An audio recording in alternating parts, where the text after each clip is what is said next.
Please, someone get a natural 20. Please, someone get a natural 20. No. My home Somebody else get a 14. Let's do it. My home skillet, my home slice. I'm sorry. You are the one. I am chosen today. Okay. You've become the one. Alright. Yes. Please tell me and everyone else what happened last time on Dungeons and Dragons Adventures of the Inmates. So we were on our way to Speak to the Dragons, where we were going through a bunch of cavern. Like we were going through a cavern. We encountered some tentacle after our fight with the tentacle monsters or the eye monsters. We they had tentacles, right? I'm not tripping, right? Yeah, they had tentacles, but Okay. the tentacles had eyes on the end of them. Right. They were peeping right. us. Right. Making us they were magic resistant too. That was the crazy part. So then we're exploring, going through the cavern, going in these deep caves and all this bullshit. And then we encounter a drow just chilling, telling us to shush and to hide from what was those shits called? Bahir. They weren't dragons. Oh my god. Bahir, yes, the Bahirs. The Bahirs, the Bathairs, the But everywhere. Beware. We helped our friend track down his mark because he was hunting something down in the Underdark. It was like a giant worm that fucking phased out and shot fucking acid everywhere. Yeah, that thing was fucking awful. Kept running away like a little bitch too. Oh, half the team can't see in the dark. All right, time to hide in the fucking shadows. Yeah. So after killing that, he took us to his home basically, and we were on our way to meet the dragons. We found out that our friend was cursed this entire time and basically has been holding a staff unwillingly for like months. White knuckle. Refusal to let go. And she's done a really good job on hiding. Right. No one never noticed. And then we stopped right before we started talking to the dragons, as we saw two dragons sitting on a throne on two separate thrones. Golden Dragon, yeah. I'm not missing anything, right? That's pretty I much think you got everything. that happened. There was some discussion about different things. You learned some things. You talked about Herzier and what his life is like and what the Underdark was like a little bit. And yeah, you guys are here to try and make an ally. We ended just as you all made your way in and sat down front row, and the doors have swung closed behind you. I'm gonna get ambiance together really quick because I realized I didn't do that. Thank you.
Alright. The doors swing closed. Once again, you see the two Dragonborn. One older, one younger. One armored and one robed. One bearded, one plain-faced. They regard you in equal measure, both watching with patience, waiting to see what the four of you will do. What is it that you do?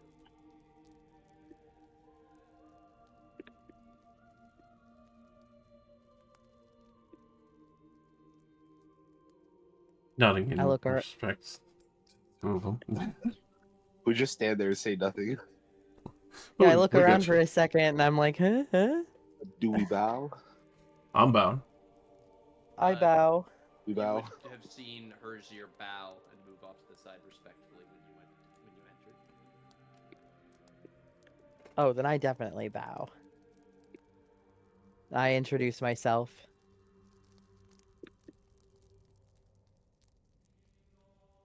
What titles do you give yourself, Zashi? I just introduce myself with my name.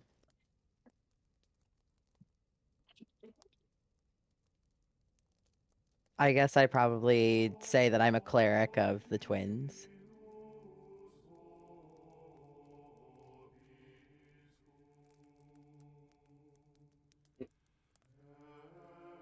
Follow suit. Shuri Thulare of the Silver Spire from the Feywild, representative of the Galarian stem. Hi, I'm Locke. God. Yeah, you are. The definite sign of like, please don't let me talk. Kill will hold up his hand. Hey, I'm Kill. I do stabbing.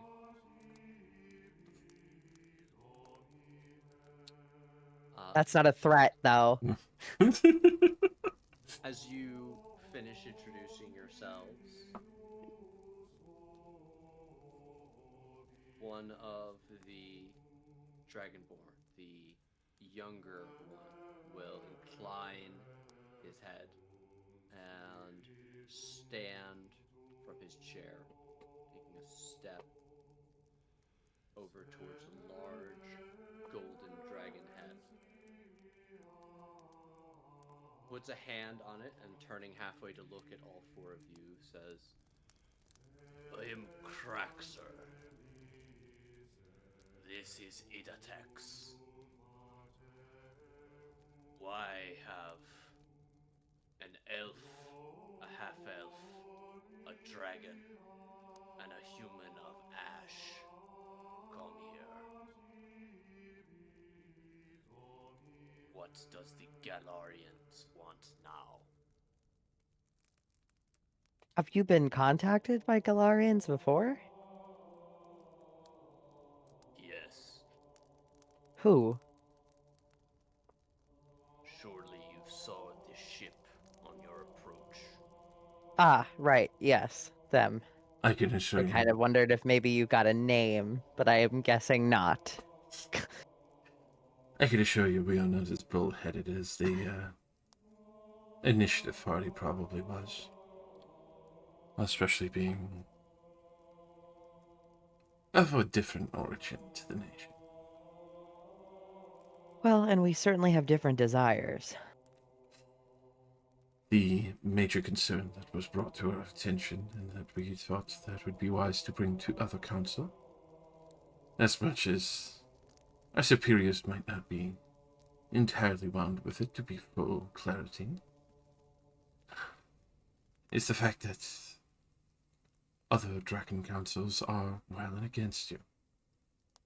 We have met with a few others in request, but also found out that the chromatic and the metallic do not share ideals as well as the gems. That is one that we have been attemptedly trying to deal with, which I'm sure you might have some interest in seeing their downfall, which is, for what we could tell, the blue. Initially had arrived at their isle. Obviously, the Galarians have sent their tete-a-tete landing party thinking they would just overwhelm with force. Not very tactical. I'm sure they are still trying to fish out other ideas, but obviously we would be glad to remain mum on many of the situations here. at the, well, implore boldly enough that we work together to get rid of the blue dragons. And is that, says the older dragonborn, the extent of your ambition?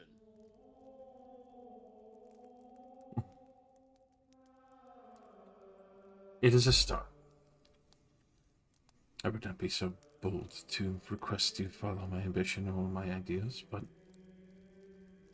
it would also be a way of good faith gesture between nation and yours, as I would not disregard your claim. Obviously, you have made it well. But somewhere... House Blue is only second to House Black. The chromatic are strong. You have already been rebuffed once. and taken 2 of their children. And how many of their well-trained servants? How many of their undead legions? With the mass floating skull, that was the most problematic, but we still were able to attrition that one. Obviously, you have greater insight, and we do have the means to attack. It was our initial scout when we were rebuffed, as you said. But nonetheless, we still returned alive.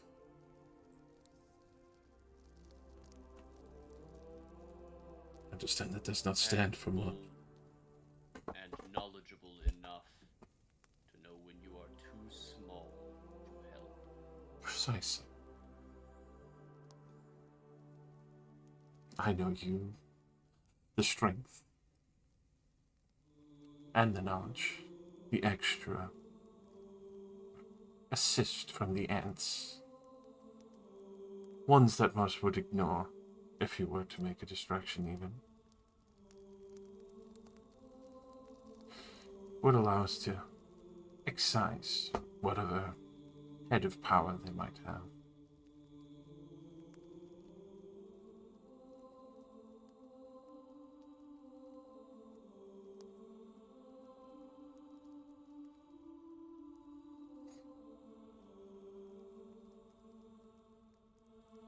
The older dragonborn will make a gesture, and Craxer will go and sit back down, still holding the naked blade and its long pole.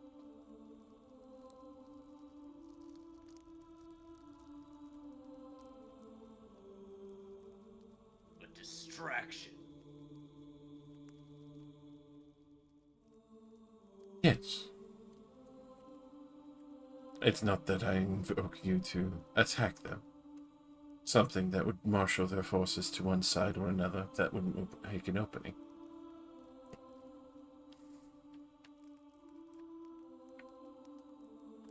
I would imagine you're very familiar with war, that even if you marshal one force to another, there's always the risk of ignoring it, and it might fall over your controlled areas. But also the other factor too, of that if you don't marshal an equal force, leaving some spaces open, well, you'd still be a greater fool.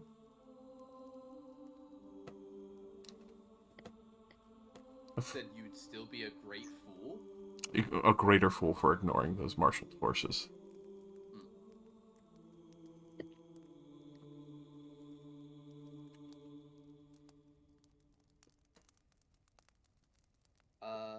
While you're talking, are you mostly talking to Craxer, who's been asking most of the questions?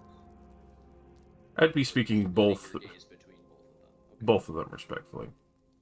Okay, then you can see that while Craxer is mostly looking at you, Edatex is examining the other members of your party. Locke and Zashi, what are you doing? What are your facial expressions like as Shuri is talking and saying all of this? I have my arms crossed with a stern face. I'm just kind of open, arms at my sides, non-threatening. Just sitting in your chairs. Yeah, I mean, Zashi would. Zashi's just kind of waiting for an opening, I guess. If there needs to be one utilized.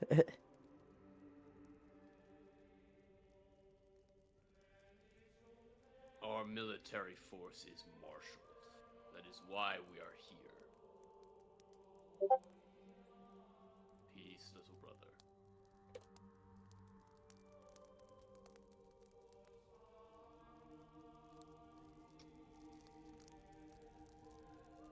Herzier. Yes, my liege. Editex makes a gesture for you to stand and walk over to attend him.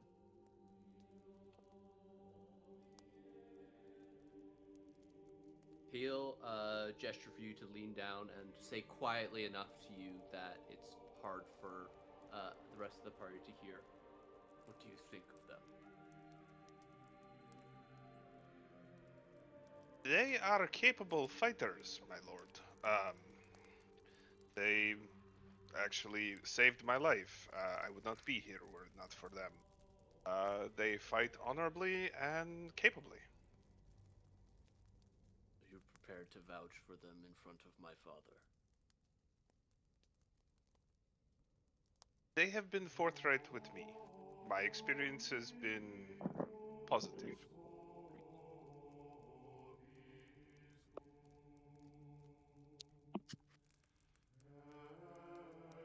He'll nod and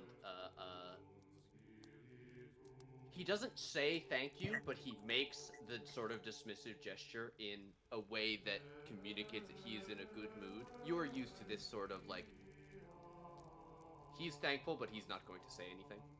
Right. He just strokes his beard. Yeah, exactly. A little hand wave.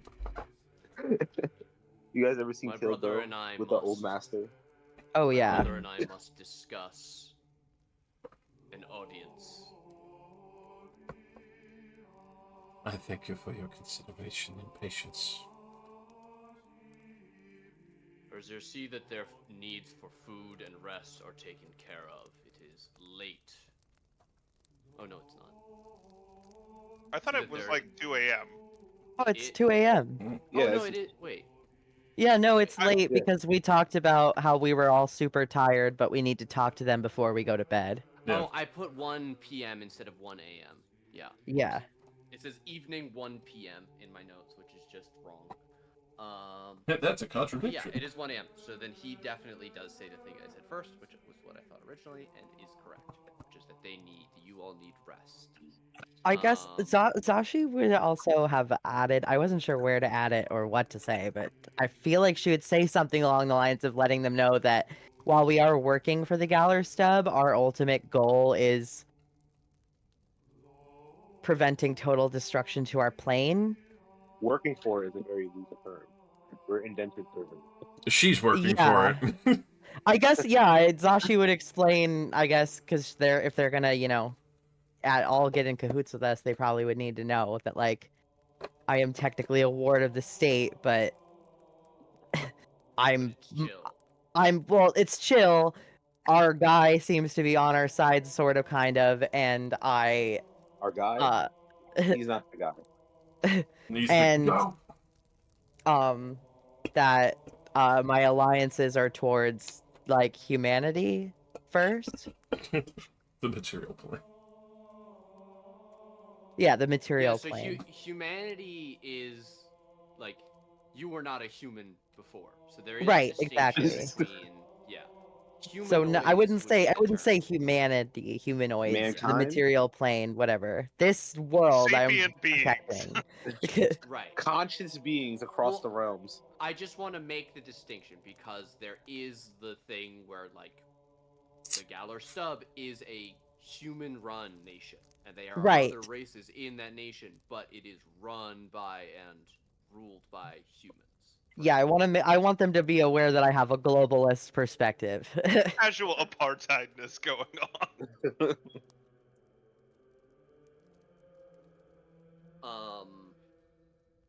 Yeah, you guys are siding with the. Anyway,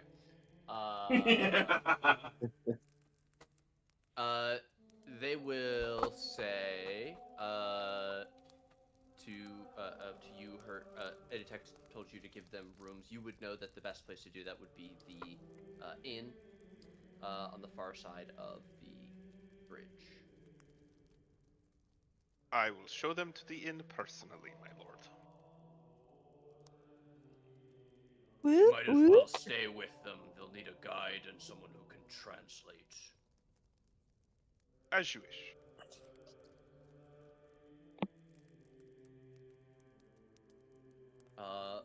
Both of them remain seated, and the two guards in the room make their way over to the door and open it. I I assume will. the two of them are understanding that about the Galler stub thing. They're not like, I don't know. It's because it wasn't something that you were able to work in actually saying in a roleplay scenario. You said it, and they didn't really respond in a meaningful way, but they Got heard it. you say that. If you would Okay. like to turn and say something as you're being led out of the room, so that you can give me a chance to respond in character as well, then I'm absolutely down with that. If Herzier would start leading everybody else out, then you could do that. No, yeah, I think I'm good. Okay. Be The sure. doors swing open. Be sure to stand and bow in respect. Yup. About. Yep. All of that. All that jazz. Pomp and circumstance. There's a lot of spooky chanting around here. Herzier, is that normal? You get used to it and really just tune it out most of the time. I will say in Undercommon to Vizin and third friend, that I'm taking them to the inn, and will be staying at the inn with them. They will accompany you until you make it to the bridge.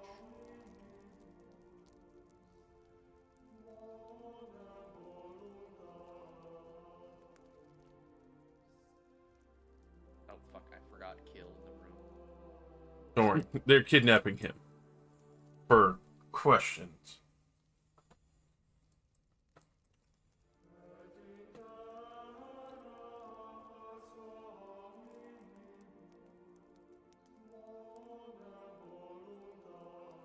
As you make your way back into the vestibule, you are permitted to reclaim your things, your weapons, and other magical items that you left behind at this point.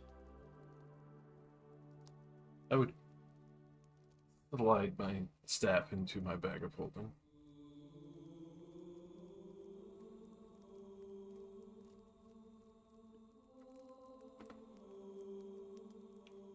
Partially a disdainful but curious look.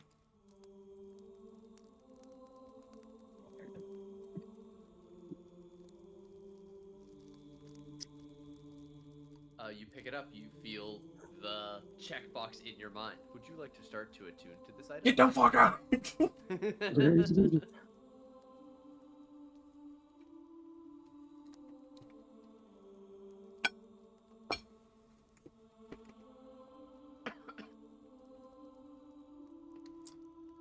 Don't forget to get your belongings. Make sure to My collect your good. And don't forget Sasha.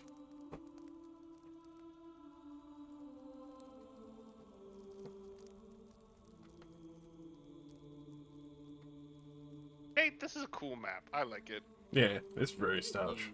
Yeah. I like the arches and everything. Can we retire here? It seems nice. Far away Look. from everything and all the bullshit. I mean, you're literally completely protected by a massive, like, stone pillar above and around you. You know, this entire thing is technically under the water. And then one fucking worm that's too stupid to know what it's doing busts all. Would I know what the bed and room setup is in the inn here? You know that there are 6 beds in the quote-unquote tavern.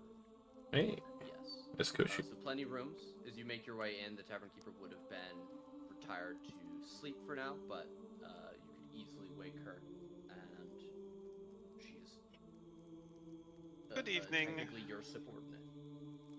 My companions require bids for the evening. Yes, all 6 are made. All this is in Undercommon. Mm-hmm.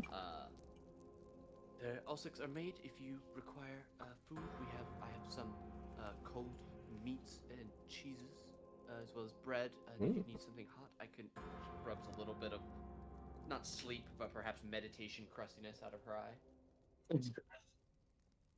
I look at the group and ask them, are you hungry, or would you just like to sleep for now? I'll eat in the morning. I haven't eaten in months. Okay. I think just the place to sleep for now. Thank you for your kindness. Okay. You know that all of these are like sliding doors that open and close in that I will central point the thing. way Yeah. to the sleeping quarters. Excellent. Choose whatever bed you like. Do-do-do-do-do-do. Belly flops into bed. Kill flops into bed and then rolls over and points at Cherie. Don't keep me up. I don't care the Volwork's not here. Don't find him. I'll keep you up in another way if you talk to me like that again. You can't flirt with Kill when he's not here. Exactly. It deflects. You can't flirt with Kill when he's not here.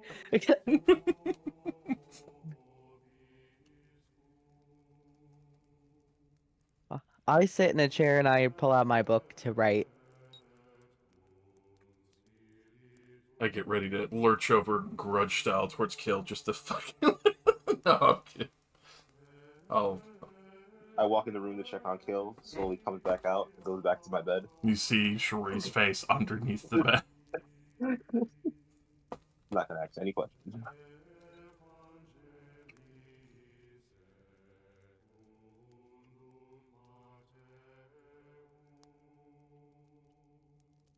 Zashi, as you sit down, you look around. The room is fairly simple. There are just the 2 half tables for eating over here.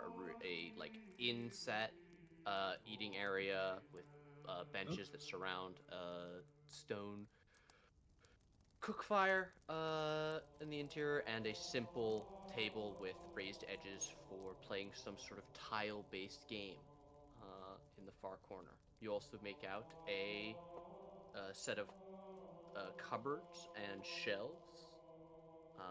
As you examine them, only one thing really stands out to you. You see an ordinary looking bucket on the lowest shelf with a spiral bound book in it. Bucket with a book Yeah, in it. like an iron bucket. Where was it? It's Ping on it. it's in the lowest cubby of this like Hey, cabinet. everybody's got to read something on the toilet.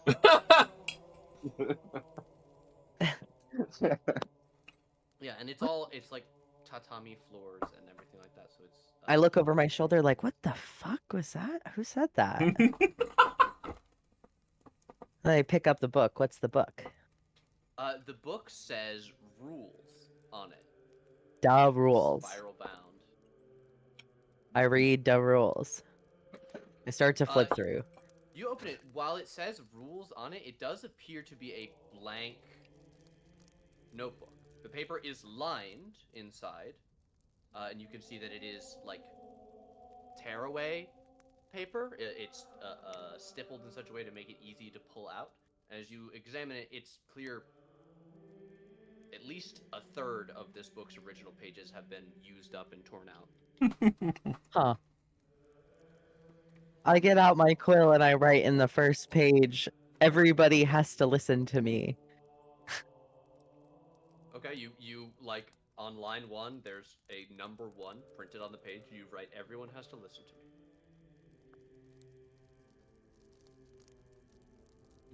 Does anything happen?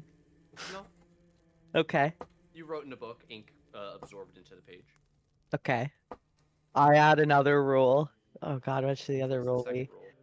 rule? Um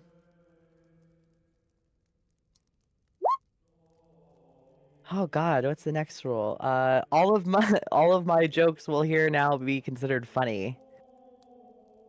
Okay. Um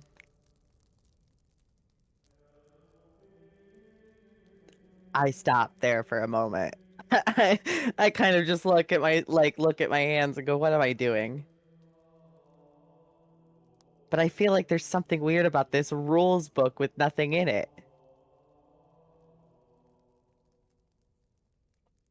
Um, There are no rules. That's the rule. I write another rule in the book. There are no rules.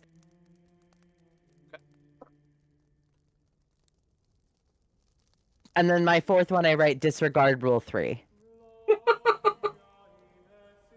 Okay. And then I look at my handiwork. And then I rip out the page. Okay. I keep the page. Okay. I assume I would know if I picked this item up and felt some sort of magical. Yes. Yeah. In which case I take the page and I slip it into my journal. You notice as you tear out the page that the back side of the page is what appears to be like a point tally, like a blank ledger for you to tally points for 2 different teams. Somebody's making a game. You tuck it into your notebook. Yeah, I make a note to ask the tavern keeper about it. Just steal a dragon's like 1,000-year-old process of making a game. Fucking dragon games. The rules book I put in my bag. Oh, you're taking it? Okay. Yeah, I'm not guess I'm not. I guess I should probably put it down. I do think about it for a second. It has nothing in it. It's a blank book. I keep the book. I'll ask about it tomorrow. If somebody asks about it, I'll give it back. Whatever. All right. But yeah, I sit back down. Probably with my vessel full of mead. And Okay. keep writing. Anything of note? Just the day's events? Probably day's events. I doodle absentmindedly pictures of hot, sexy dragonborns. Awesome. All right. The night progresses. After 4 hours for Zir and Shri, you are no longer needing to sleep. So you waken from your meditation. Is there anything that either of you would like to do? I would just go check on Zashi. Everything okay? Do you not need to sleep? Wait, am I not up either? Locke, you're a half elf, aren't you? Yeah. Yeah, you need to still sleep the full 8 hours. Cool. Regular elves don't sleep; they meditate for 4 hours, and Zashi's Right. not alive. So The human blood slowing you down. Don't worry, I'm not alive. once again, you and Kill the only 2 people that actually sleep, and you somehow were forced to share a room.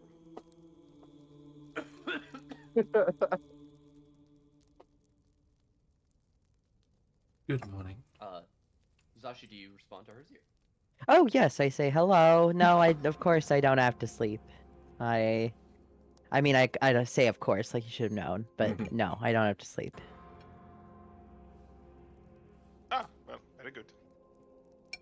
Interesting turn of events after the Topaz interaction. What was the topaz interaction? Her being disintegrated. Yeah. Oh, yeah. I always forget I have to explain this stuff to people who don't know me. Yeah, I was the topaz dragon disintegrated me, and I got brought back by the twins. I believe we talked about it last session when Zashi described herself, but as you look closely at Zashi's skin, you can see that it is actually like it appears to be ash compressed together rather than burned skin. It is ash, and it trails her ever so slightly as she walks or makes a sudden gesture. Yeah, I imagine I look like if a person was made of sand. Interesting. I was listening out of character. Dan forgot. Um, thank you for sharing that. I, that sounds painful. It was. I don't seem bothered by it.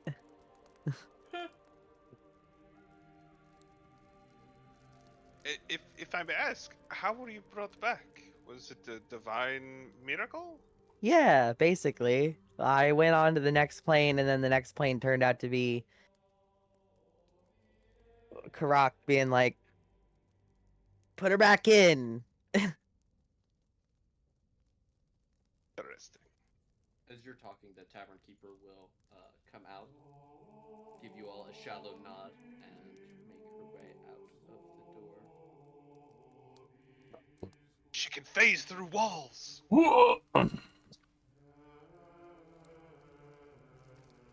Weird, she only moves on 2 planes.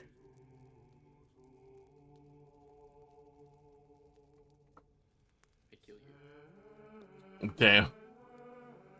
I'm dead. She comes back at you. It's what I do. It's who I am. It's what I live for. I am curious, Vizier.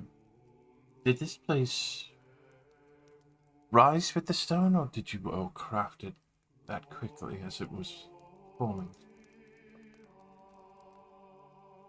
GM, would I know the answer to that question? You would. This place was built while the ritual to raise the tower was being prepared. Mm. It did This not exist before the war effort.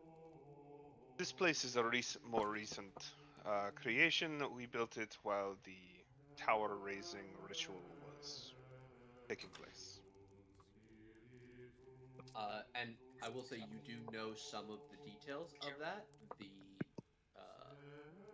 that is somewhat closely guarded secret as to how that happens. Hmm. Not meaning to pry too much, but would imagine that leads all the way down then still. Unless the ritual was to close it off. I don't know all of the finer details of the ritual. I was not one of the mages responsible for that. Um, that's more powerful dragon magic. Understandable.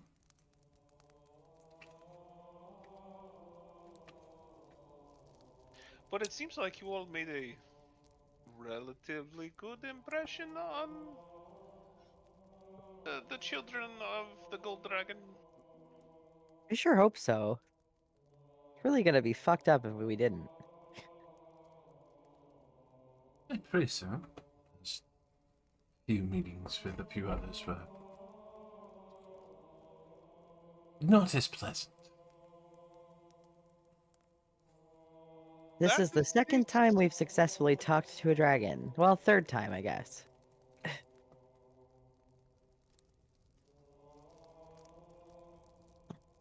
What were the first two? It sounds like you have experience with all manner of dragons. I would take out I my always... topaz spell focus. Yeah, we didn't talk to that one. We tried. The We did try every time. prince was arrogant. Gem dragons can be how do you say dickish? I think that's exactly how you say it. Forgive me if my common is not the best. No, you hit the nail. It's quite good. Excellent use of the word dickish.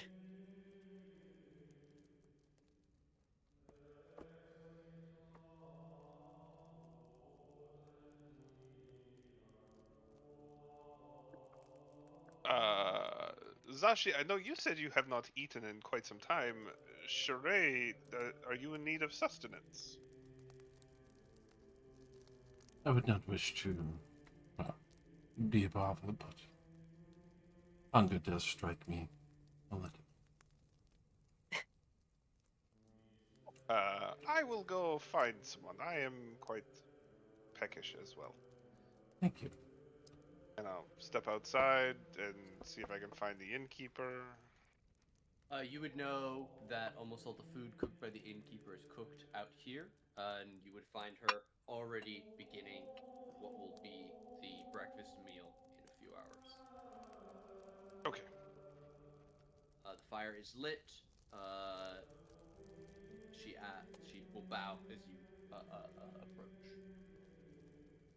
And I'll just say, are there any cold meats that are available? I thank you for your work on getting breakfast prepared, but some of my companions are a bit peckish at the moment.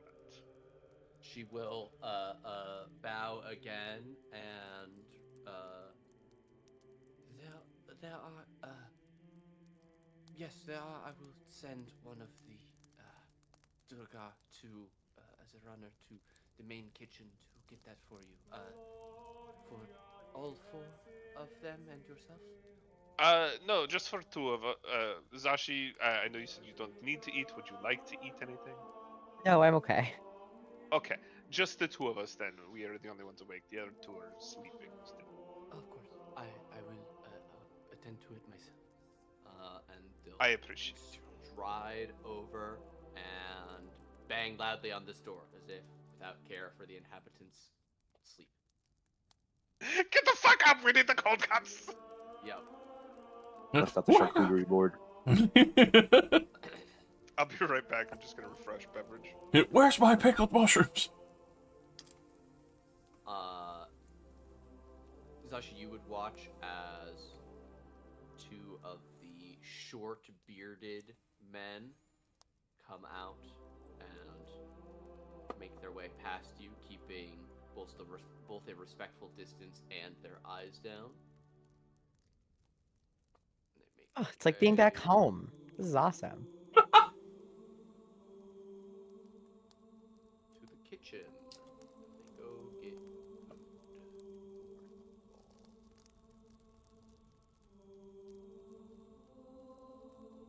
Do you stay out and watch the tavern keeper?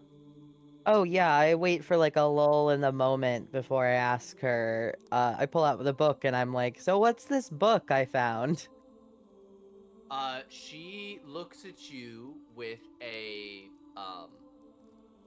friendly, slightly servile expression, and makes a confused sort of expression as you're talking. But when you pull the book out, give me an insight. Oh, Get past the language barrier. She says something in Undercommon. oh, let me Uh, do with- my d6 for that. Okay. Hell yeah. With an 18, she seems embarrassed. Ooh, I love embarrassment on an NPC. With an 18, it's as if you brought up something indecent, or perhaps overtly sexual in nature. Indecent, sexual. Oh, this is all my favorite things.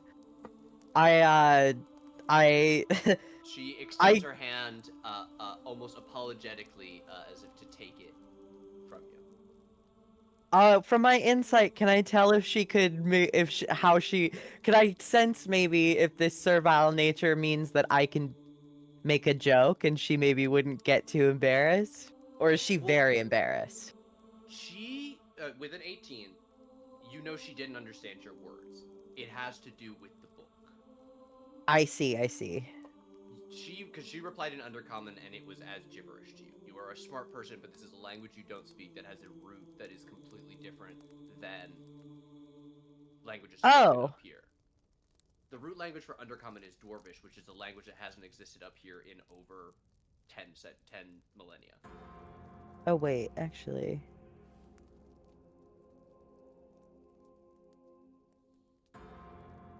Oh shit. Okay. Yeah, I'll cast tongues so I can talk to her. Okay. Yay! You cast tongues. She's very embarrassed. She's in the midst of saying, "Take that right off of your hand and get that out of your sight. I'm very, very sorry that you stumbled upon that."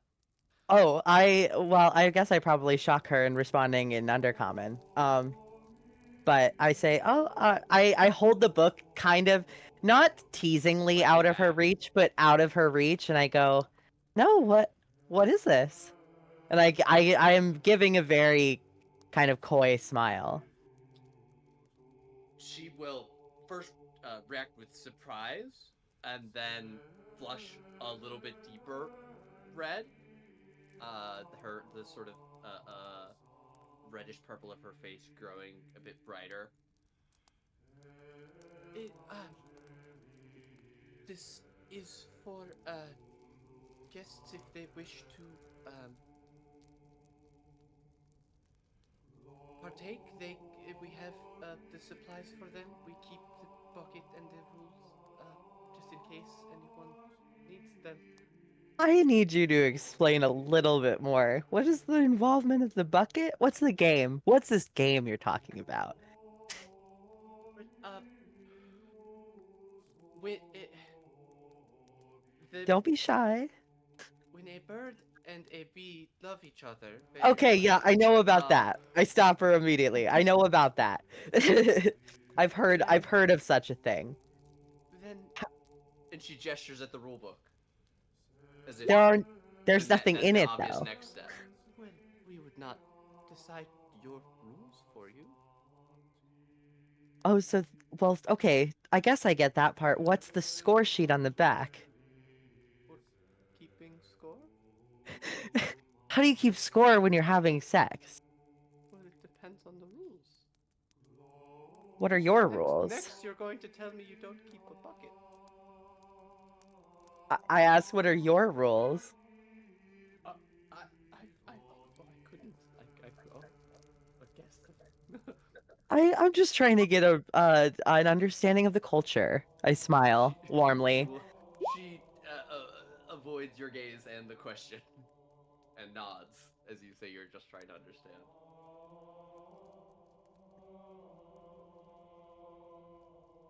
So you're not going to tell me your rules?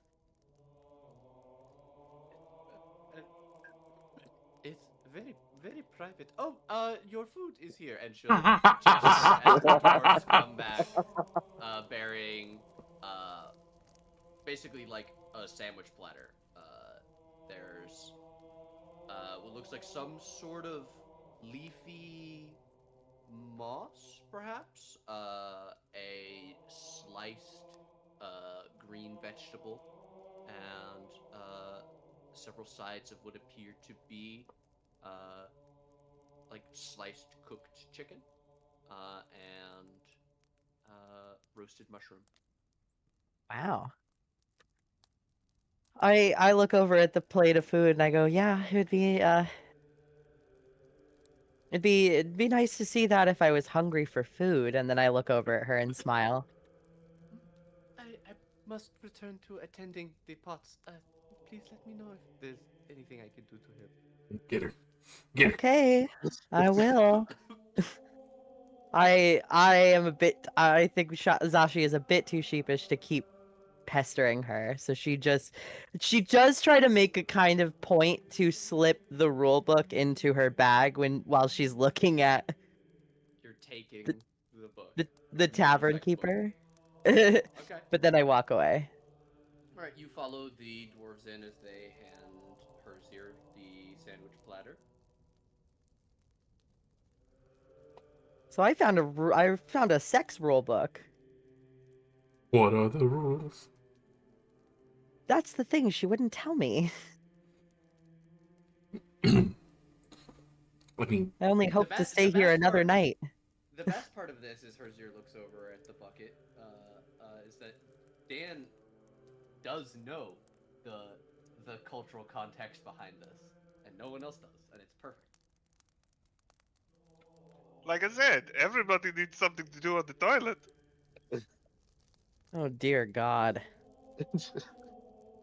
But I will set the food down on,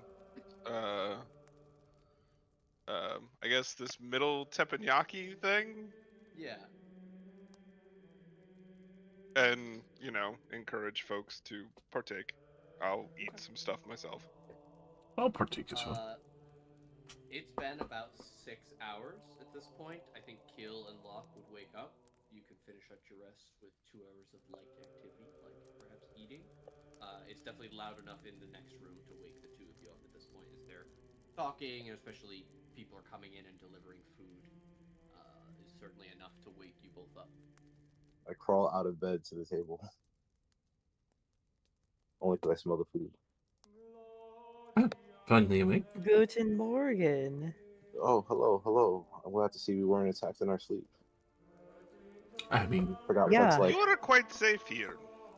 You're not. I forgot what that's like, actually. to be safe. Oh my, that is very unpleasant. I'm sorry. Oh, you guys live a sad and horrible life. It's very What did I do? demanding. Well, yeah, there's nice pleasantries. Here's your the innkeeper been providing. Zashi found an interesting book. If you want to talk about that. Yeah, I'm gonna bang the innkeeper, I say. I pull out the Well, Pat. that is for setting your own boundaries. Consent is sexy. What- consent is what- sexy. I show him the book. This is apparently a rule book for sex. Yeah? I guess they need rules here. Well, I mean, doesn't everybody? Generally, I look very pointedly at Herzier and go, I don't. damn. I guess when in Rome, I mean, right? when everybody is on the same page as far as what's going to happen, I think it's all more enjoyable. Again, consent is sexy. This is true. I'm no one to judge. Where's the sandwiches? There, in the middle. I point towards the boss and I start looking through the book. It's a blank book. Ah. You can tell the pages are torn out of it after rules and scores are recorded. You look over as Zashi tells you that she pulled it out of a bucket on the shelf. You see that the bottom cubbies over there are fairly eclectic. There's what appears to be like a trapeze swing. You see a fish skeleton. Very interesting decor.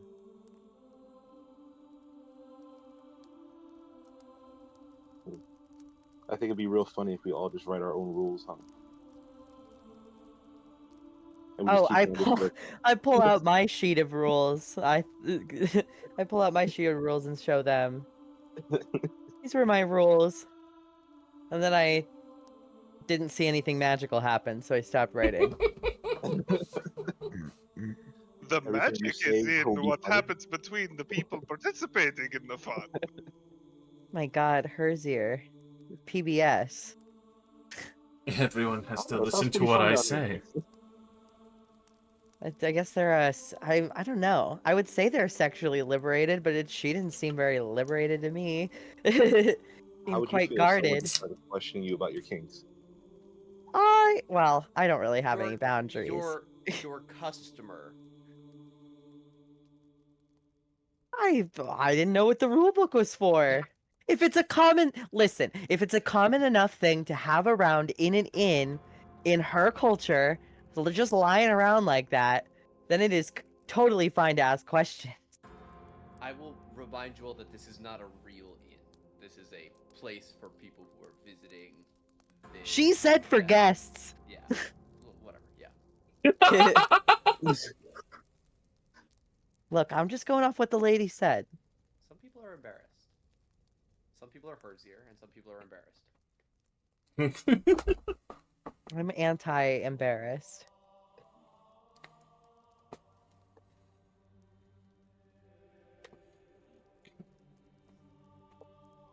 I'd imagine we might be waiting for some time, so.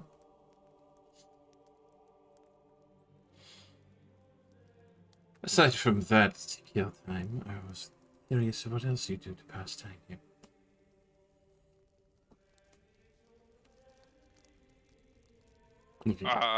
Well, I go on hunts and that sort of thing. But you know, whatever you do topside, I guess. Everyone plays Find the Weasel. Right. We're That here with drinks. iconic game. Duck, They're duck, grey duck. Is there a tavern somewhere? We're in a tavern. Does she have booze in here? Oh yes, it's Yeah, a little this early, entire- but This entire cabinet here is all liquor. It is a variety of dark brown to dark red and purple bottles. You don't see anything like beer or ale colored. I start smelling. I'll take a look. Is there something that I know would be more amenable for topsiders? I would say the closest thing to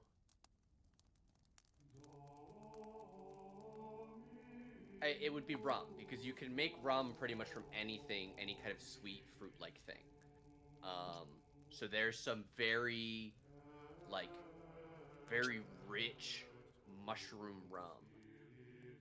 I will grab that and some shot glasses, and I will pour 5 shots. I love the idea of a drow saying it's a bit early. How do you know? Well, we did just wake up. The start of a workday. Because they live underground, they don't have a concept of time. Yes, well, yes. Well, yes. In the span of a few months, I've died 3 times and have been hunting dragons. I need something to take the edge off, man. It's never too early. Fair, when pull out you've my gun, been put it on compressed the into table. an ash person, uh, what's a few drinks in the morning? It doesn't affect me the same way anymore. I can still get drunk, it just takes a while. Understandable. This is. Oh, well, I don't know what this would be like, but this is probably the most approachable of our spirits.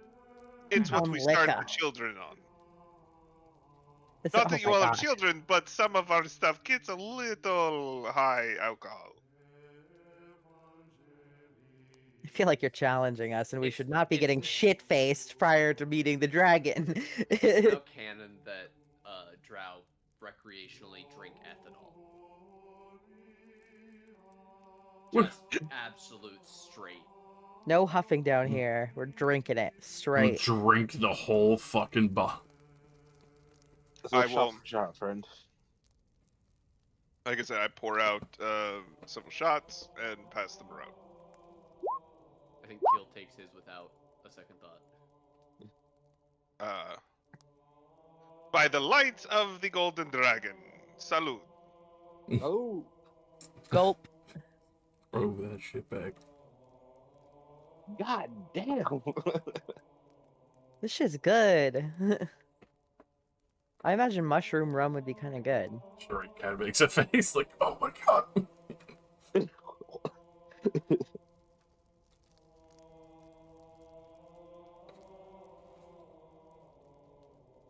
I was half asleep, but now I'm fully awake. All right, let's go talk to some dragons. I would imagine that they would request our audience once they have made a decision. Oh, yeah, you're right. Yeah, I think they're gonna come get us. Do you guys use money here? I asks Hazir. Herzir, sorry. We don't. We have money for trading with people, but we usually around here there's not much of a need for it because our needs are provided for in the sanctuary. But sometimes we have to go out and about and have some money for that. Is that what you mean? I guess, yeah. I put a platinum on the. Is there like a bar over here or something? I feel I bad mean, just There's raiding not her like a liquor. bar or anything, yeah. So, the in terms of the greater Underdark existence, there are 15 major draconic cities, 5 each for each of the factions. These cities vary in size and nature and location, and there is some trade between them, but that's largely material in nature. And Got like it. Herzier said, there is like rather than coins, their money is gemstones and precious metal, but not minted with a dragon's face on it or Got it. something like that. So if you were to offer like money, he would explain that it would be more about like weight. So more is still more, but your like your 1 gold tip is kind of like, oh, that's like a single gold flake. You would want to put something that's more analogous to like a chunk of whatever metal you're trying to provide. But that does Got it. mean that like an amount of silver and an amount of gold, if they weigh the same, are potentially more close to worth the same. Whereas this world, silver is always worth less than gold because there's a financial system that backs that. Got it. Okay. So more barter and trade, but valuable precious metal is still precious. Hmm. Precious.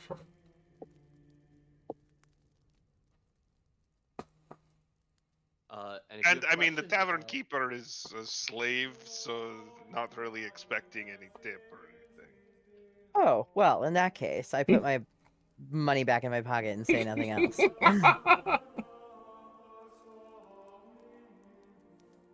Silver spoon, unfortunately, still dangles between her teeth. Quite the gap you got there. Nice.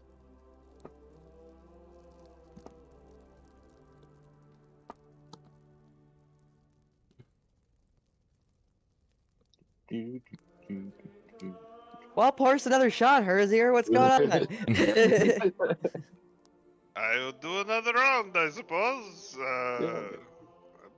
For another round for everybody. All right, so I will tell you guys, it was still very early at this point when you guys were all drinking because the elves were up in the early AMs. I will not And- be partaking of the second shot. I'm just pouring. They requested it, so I'm Okay. pouring for the All group. right. There is Is going to that- be some more time ahead of like the tavern keeper is going to come in and cook like a more large breakfast. There will be stew and things like that that are all going to happen before you guys are summoned. How much more drinking happens as that occurs? I am not gonna partake in another shot. I will fucking pass out. Okay, who has a second shot? Oh, I will. I'll be fine. If you're gonna have one, Kill would have I'll take one too. one. Okay, who's having a third shot? I'm not. How inebriated is my character at this point? Give me a con save for 2 shots of a new to your body kind of alcohol. Just one. Yeah, just give me one con save for how you're feeling. Oh, you're drunk. That second shot hit you. You were feeling fine after the first shot. That second shot hit, and like 5 minutes went by, and now the room is spinning a little bit at the edges. All right. I just I do not take that third shot. Okay. Locke, you are poisoned. And I'm gonna have Kill roll the same roll. Zashi, you're dead and have advantage on being poisoned, so I'm gonna say 2 shots, even if new alcohol isn't gonna put you down. Yeah, I kind of figured. Con save. I spit on the Kill, floor. Kill is doing alright for now. You spit on the floor? No, of course I don't actually spit on the floor. What No, the fuck? that'd be so weird. Alright. The Tavern Keeper will come back in, and she will begin making stew and hand frying tortillas. Oh. That good shit. I will say at this point it's been more than an hour, so what little she does say in Undercommon, only Herzier understands. That's fair. I'll translate if necessary. Mm-hmm. I assume she probably isn't really talking to them. She's busy with her Kamal and tortillas. Mm-hmm. Exactly. Are there any more questions you guys have for Herzier, or perhaps the Tavern Keeper, or anything you guys would like to discuss before you make any final? So guys, what's the plan? Oh. as the room is spinning. Yeah, like, do you ask Herzier for advice on negotiating? 100%. If we do meet the one who's in charge, their father, is there any proper greetings or other that should be done when meeting them? In general, for outsiders, I would say be respectful and show deference. While not technically a god, they are godlike, so treat them with that sort of reverence. Easily done. When in doubt, do what I do or follow my example.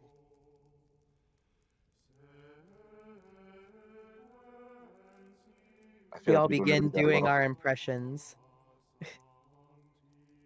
Oh, You would also how did it note drop? that if this is fairly true of all gold dragons, not just your master. But you would know that gold dragons, very specifically, don't eat meat or anything like that. They eat pearls and gemstones, Dang. which make them great gifts. I would pass that along as well. I think you would also, but that I think that would come with the warning to just don't try and bribe them. Oh, yeah, that too. Stupid ass idea, train, bro. I mean, you're basically just offering them a buffet. I don't think I have any gems on me. How many diamonds you got? I probably don't. Oh, there's so many things here.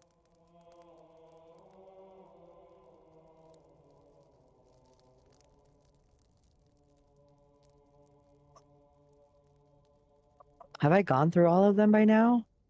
Have you used them all? Did you use your last one on Locke at the? I might have. Or saving Kill at fucking Yeah, I used it for what's his somebody. face's camp? Jack of Diamonds. Was it used it on Peter? Might have been on Peter had his Peter. It's a waste of Yeah, one he gem. has only died. He has only died once. It's a waste of a gem if you ask me. Yeah, I mean, you guys did all at one point buy diamonds, so if you still have those, they should be marked on your sheet. Kill does not have his anymore. I do have mine. I do not have one.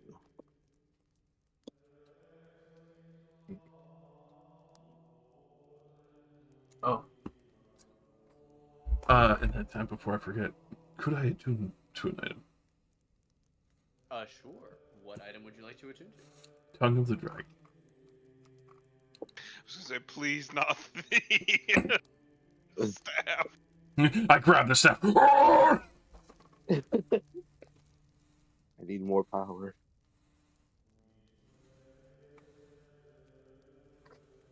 The Tongue of the Dragon. Hell yeah. I could hardly do it without a ship. Oh god, here it comes. Forever advantage on persuasion checks. You gave this to me. I You've been also killing have that. dragons. Oh. I think It's been in my possession. No, I'm talking about the. I also have advantage on wisdom on perception checks. Persuasion. Oh, you said persuasion. I'm an idiot. okay, that really threw me.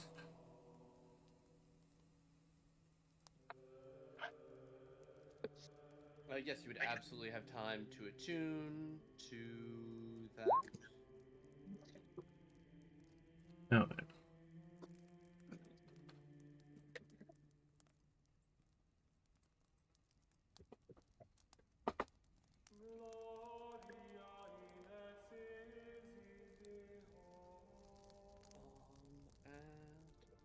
And let me move a bunch of tokens at once and then describe what you guys see, or at least hear.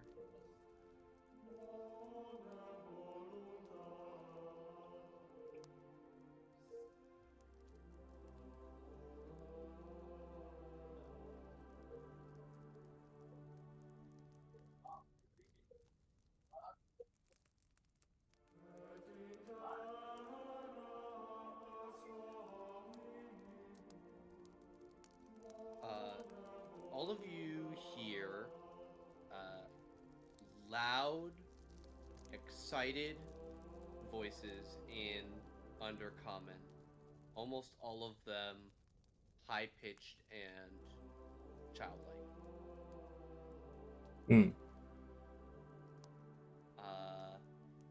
As well as the sound of running feet. It's distant, probably on the other side of the bridge, but it's loud enough that you could hear it even through the closed door.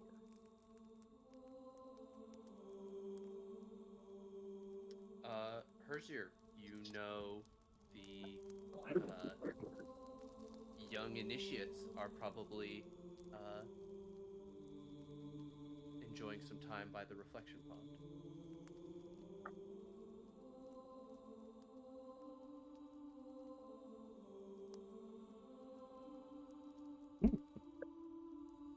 You look out and you see the 7 children and their many escorts running around and enjoying quote-unquote outside time.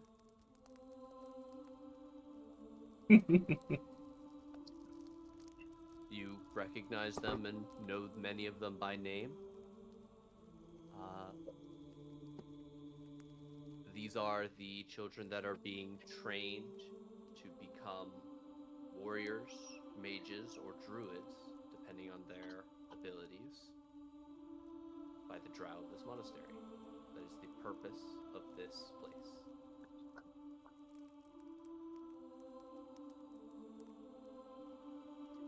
I would explain that to anybody else who came outside.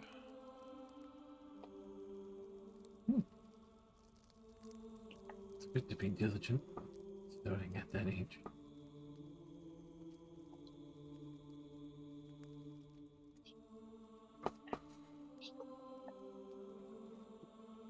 Yes, even serious children need distractions at times. They're given entertainment time. But again, they play Duck Duck Grey Duck and Where's the Weasel.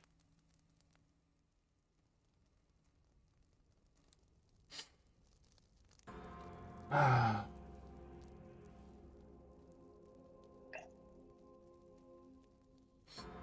could definitely see it being uplifting.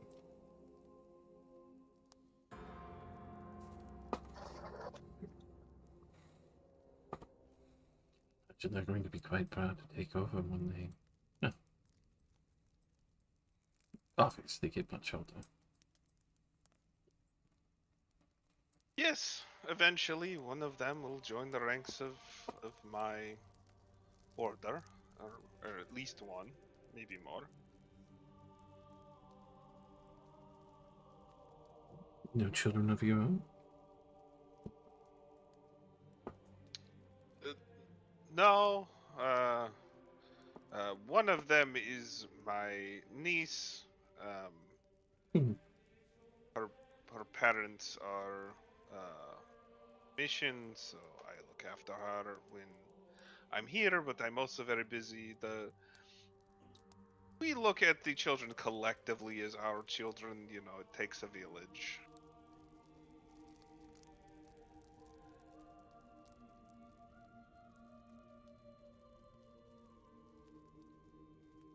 Sounds like that you've been doing this pretty much most of your life. One born into the order such as mine is a life of service to the dragons. Yes. Very noble. It comes with some perks, I'm not gonna lie, but it's also, yes, it's a bit of sacrifice. Oh no, you're speaking common. Never mind. What? I was gonna have the tavern keeper say something, but you're speaking in common, so she wouldn't understand. So I started to say something and then stopped. I apologize for interrupting. Oh, no worries. I would go over and in Undercommon ask if the audience is, well, would I know what time the audience would happen if it's going to happen?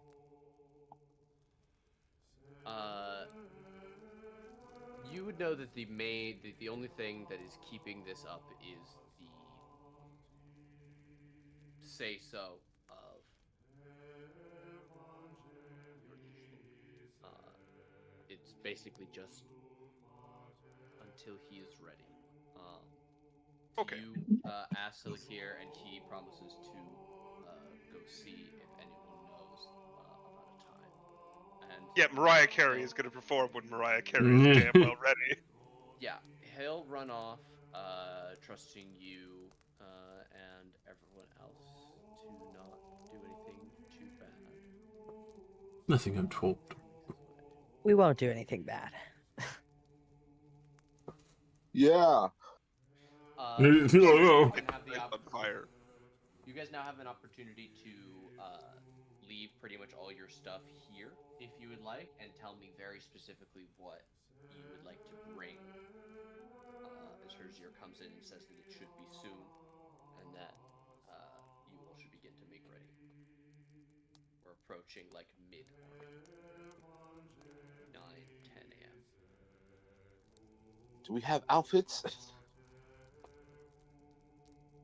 I don't think we have outfits.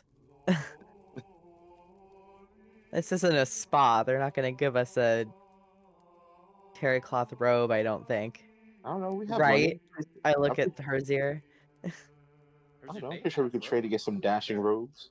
There are some There would be pretty simple, but they have robes that you like. Elven I mean, robes. yeah, we can hook you up with a kimono, and it's not armor or anything, but I mean, would that be the done thing? sure. I mean, then that would definitely show that you are coming in without weapons or Okay. Let's untoward robe up. intent. That's what I'm saying. To get the kimonos. I'm fucking Samurai Jack. Let's fucking go. Or I want a nice floral one, with the big flowers and everything. Yeah, Hyoko Saionji.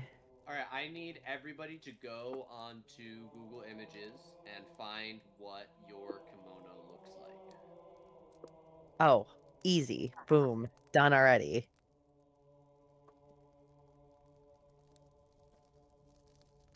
Just put it in the block for chat.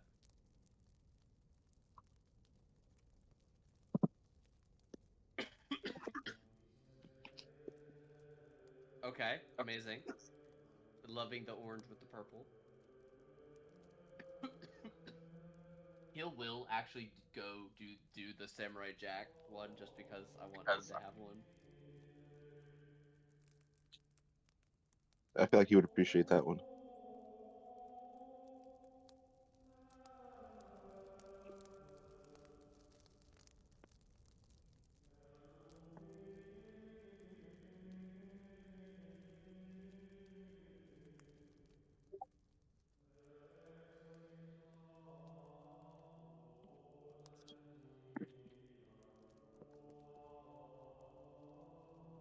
What about you, Locke and Shuri?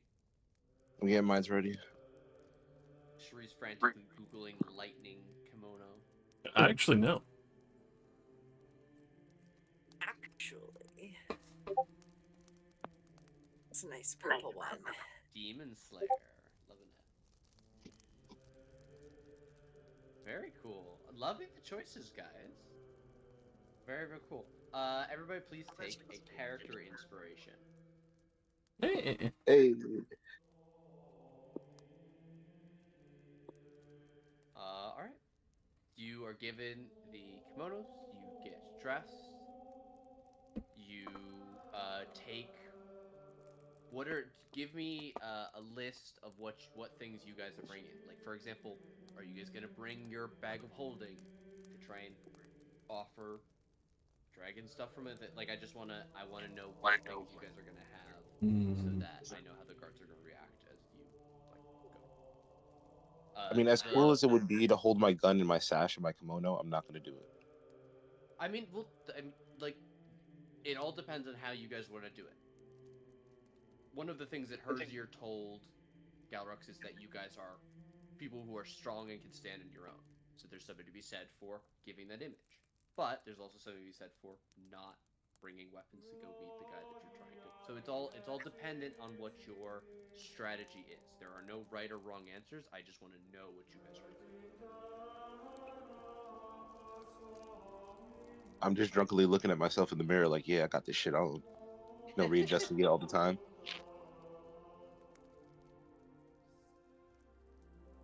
Okay, Zashi, you're bringing nothing.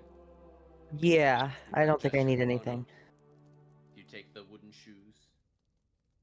Do you take your holy symbol? Oh, well, that is my weapon. I don't think I bring that with me, unfortunately. I would think about it, but I don't think going in with weapons is a good idea. Yeah. Trying to think if there's anything I should bring. Oh, okay. Shuri, you still have your original gemstone, right? Yeah, I do still have that purple Your very crystal. first focus.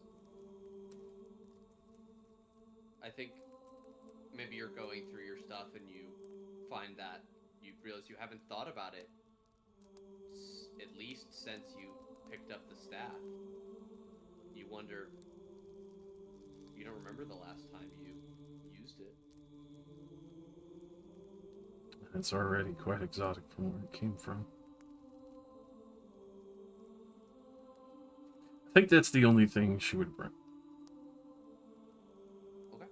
Slip it comfortably into the bottom of your pocket like you always used to.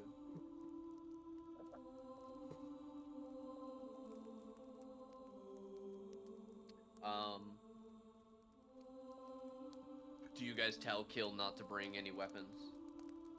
Yes. We have to convince him not to bring his knives. 100% kill. Leave your knives Yeah. behind. I don't care what Azazel Very said. difficult. It's not a He's good. got 2 of them. They're both badass. Azazel, stop. Not today. Even your shoe knife, and he pulls out a knife from like inside of his shoe.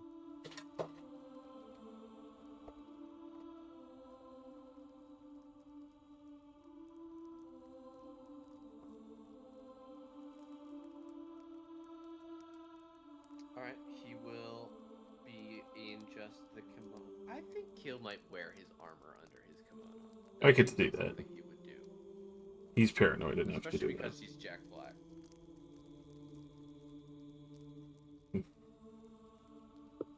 Is Jack Black now? Yeah, He's Jack Black, my guy. and he's played by Jack Black in the movie. I thought that was clear. He is the movie, Jack Black.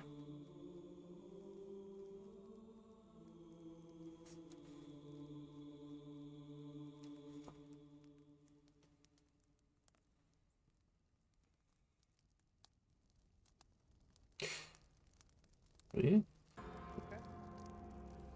Yep.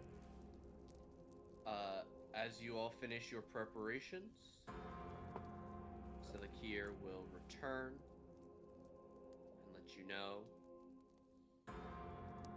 the brothers are waiting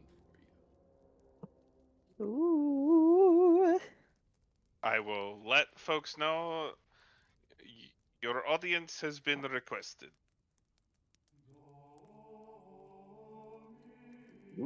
All right, time to move out.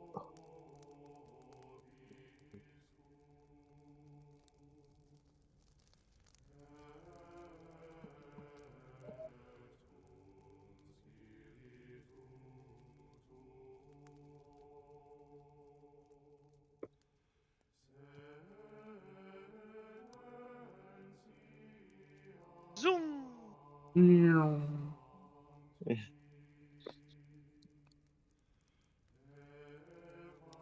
Locke, give me a con save as you're walking across the bridge. Oh no. Motherfucker's falling over and shit back there. Let me get my shit together. Hold on. Oh dear. Oh dear. Locke, you feel particularly dizzy, and you stagger over to the side of the bridge and heave over the side. Oh, brother. God. It is Brother. a purple, a deep, deep purple color as it comes out. Better Party there than in the audience foul. chamber with the dragons. Just give me Very a few true. I'm feeling better already. Party foul. Kill was the closest behind Herzier as you were walking across the bridge. He'll ask, which one is your niece, Herzier? Take your pick. I'll go with Nanilla or Nenlia. Oh, she's adorable. As you're standing, the three of you are looking at her. She will notice she's having a conversation with Sornatar, and she'll smile at her as she sees her here and give like a little very excited wave, and then go back to listening to what Sornatar is saying. She's clutching some sort of wooden carving in her hands. I'll float some dancing lights down towards her. Many of the several of the children go ooh ah, and the child right here will say, "Oh, Herzier, hi!" in Undercommon. Are you going on another Hello. mission today? Perhaps we'll see what the great dragon has in store for us. That's so cool. You make sure you tell me about it next time, okay? I will. Be good. Study hard. Okay. No hookers. Oh my god. As you What? say that, Sortadar and Belder both look over at you like, God damn. I fucking love it. We just Oh, assume he yeah. said something really adorable.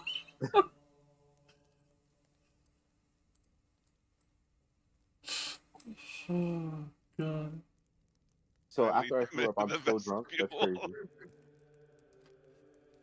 How? What? What'd you say? After I threw up, I'm still drunk.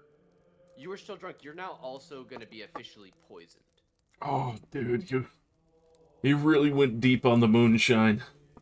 You It have was 2 disadvantage on shots. attack rolls and ability checks. Yes, and it was a new look. It was only 2 shots. The DC Yeah. was 10. You rolled a 7. Oh no, that's just my Or character responding. It was only 2 Yeah. shots. It's only 2 shots, man. Lesser restoration will fix that shit, but Because you didn't eat first. be right back.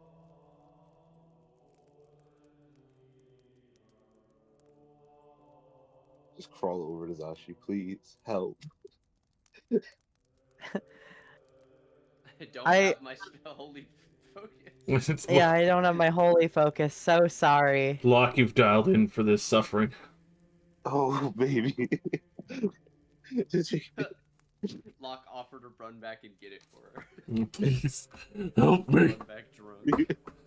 This is where you import exotic alcohol, and then you're like, oh, I can handle it, and you just don't realize like how fucking hard it's gonna hit you.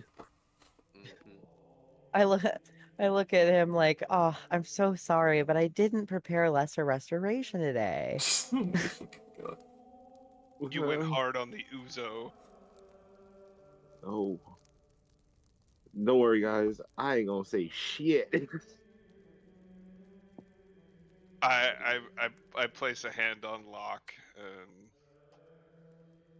Yeah.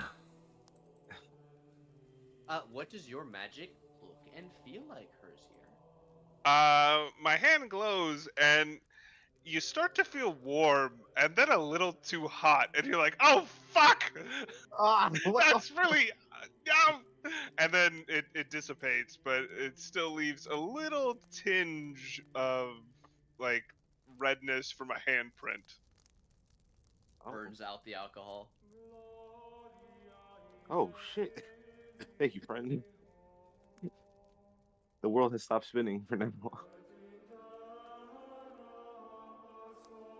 Hell yeah, classic Herzier moment, says Belial. Well, you know, wildfire druid and all.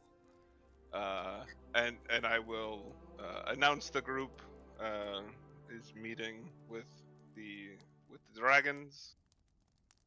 Disbeer will open the door and gesture that you're free to lead them through. They've been granted an audience, which means that as long as they're accompanied by you, they have the rights to walk wherever they would like around here.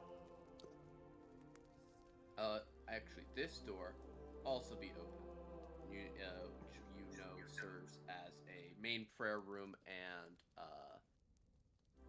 a school room. Hmm.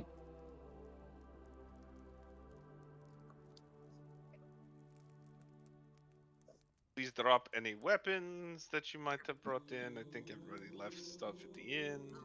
Mhm.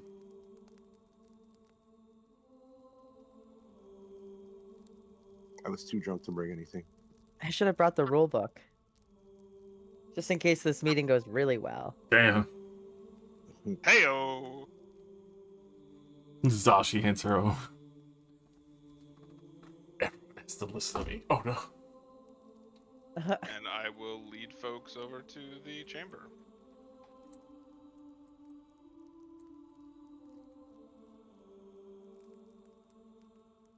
Sashi, Come in, come Zashi? on. Zashi! Girl, where you at? I'm running. Wrong way! Wrong way. She wanted to explore. Go. Just running through the hallways, holding up your kimono. Aha. Hello, sorry, got lost. Running up and down the hallways. Can't catch me.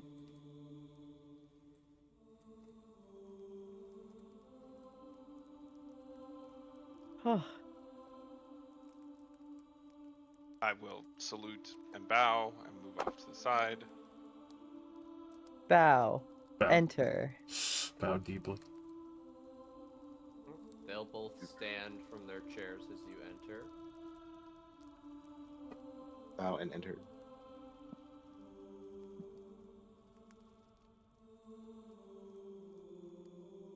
As you move forward, Crackshaw will say, "Don't sit. Yes. You wish for an audience." We do. Do you wish for a private audience? If that's what his lordship desires. I think they're asking us.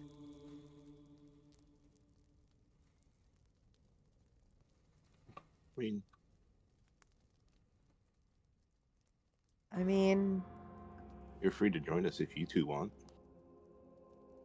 I assume you guys will be involved should things proceed swimmingly.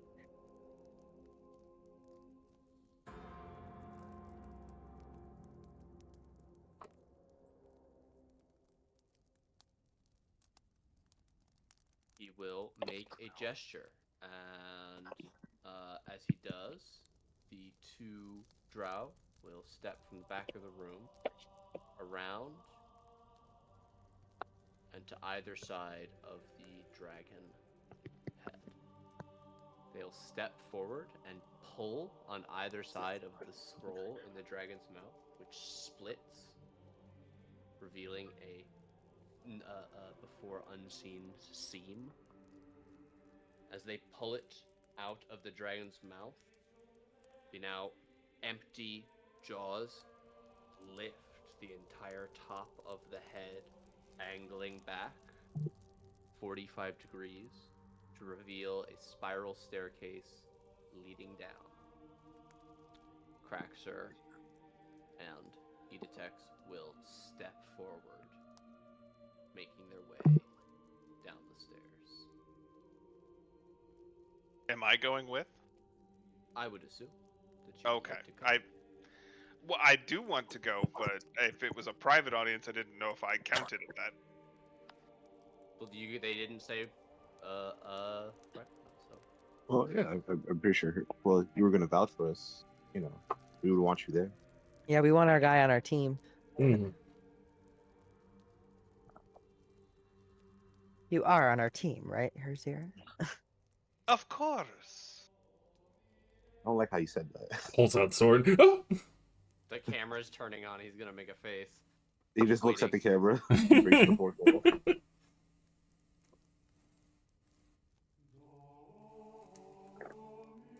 Hi, Dan. Yeah.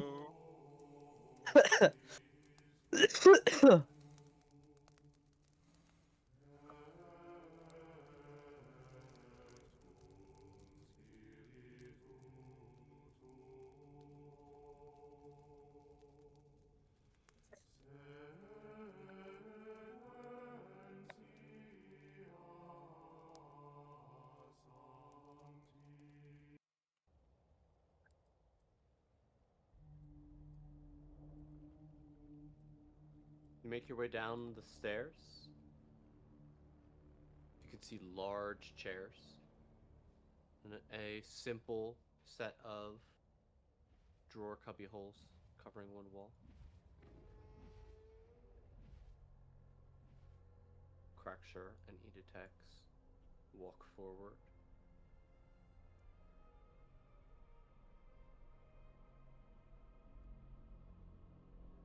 I didn't know if I should follow behind the group or after Editex and Craxer. I'll say whatever you do, that reflects your opinion of them. If you walk ahead of them, you're presenting them. If you're walking with them, you are treating them as equal to you, and if you're behind them, you are sandwiching them between yourself and your two superiors, effectively boxing them in. I'll stay in front then. Okay.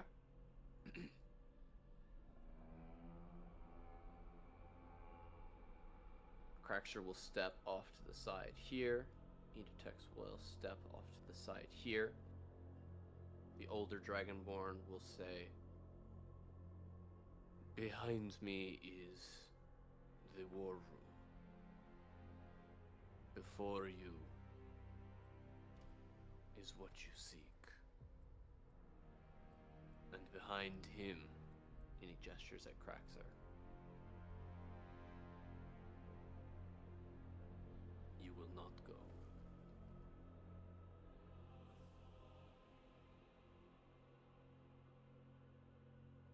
You note again, Craxer is the only one here with an openly held weapon, still casually leant on a shoulder.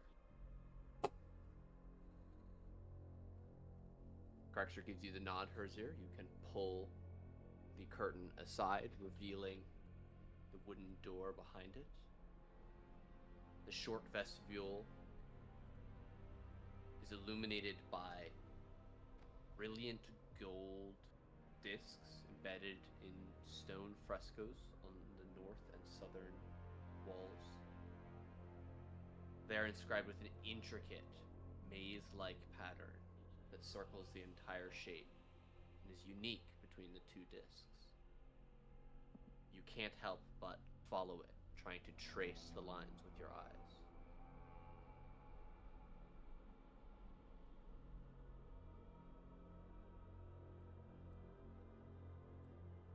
Before you stands an ornate archway, huge in size. As you step forward, it swings open, revealing a massive antechamber.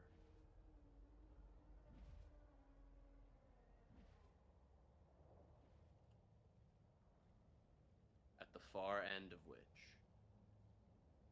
rests a golden dragon on a large, comfortable looking cushion between two massive pillars. A dozen more pillars span the length of the hall, 20 feet apart. The red rug runs the length of the walkway, stepped down low, making you even smaller in the face of this massive, massive creature.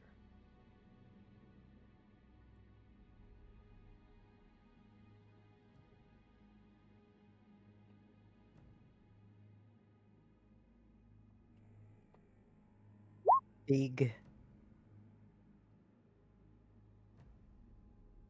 I also bow. Bow. Great Golden Dragon, I'm saying another common. I present these adventurers.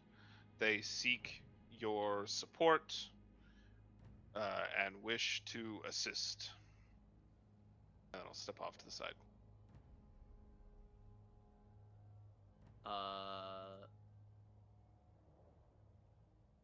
Persia, do you speak Draconic? Draconic. I do. I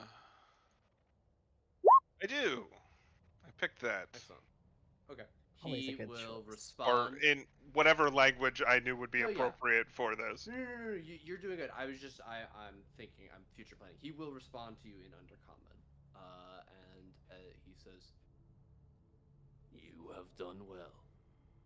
Attend me." And you know that usually means to stand on the second step from the top off to his left or right side.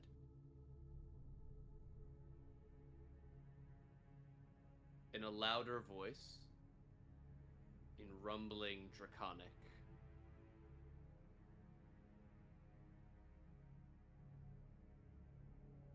"You all hold your heads rather high. Do they not bow anymore? I'm sorry, excuse me. Do they not kneel anymore?" Oh, I kneel right quick. You'll immediately. I assume that was dealing, but yeah, I don't know.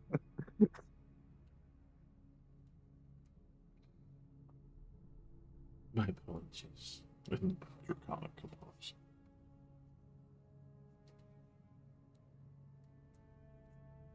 You all have come far to reach this audience. You have overcome many barriers. And even someone as small is deserving of attention. I applaud your humility, wearing the robes of my order. Herzir tells me you have power. Yet you come before me with little.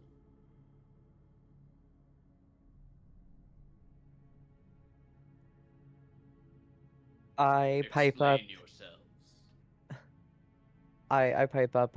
In Draconic. I apologize for our lack of favors. We have been on a long and weary journey. We left our base with some number of diamonds. I give the, value of them. And all have been lost in revivification processes. Otherwise, of course, we would have brought a better favor than ourselves. I do bring one as thank you for the audience, though small, still far-reaching from the fact.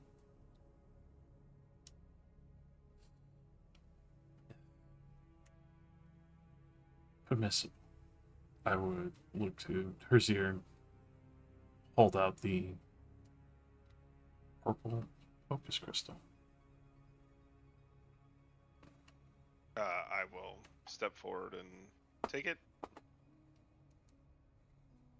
then bring it back to the dragon. A very large claw will be extended. You could place it into the paw. It will examine it closely, drawing into one of its large eyes. A deep sniff of the gem.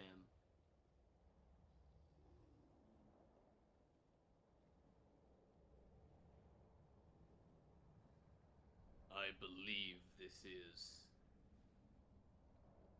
more than a simple crystal to you, Spellweaver. Something I coveted greedily from my prince, but I figured a proper gift in your audience.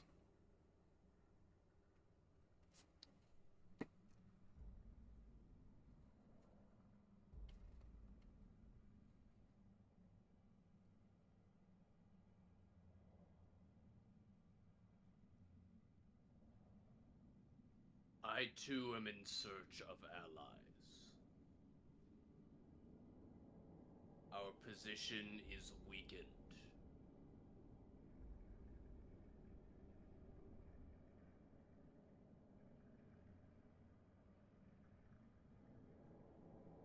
We alone are without a great worm.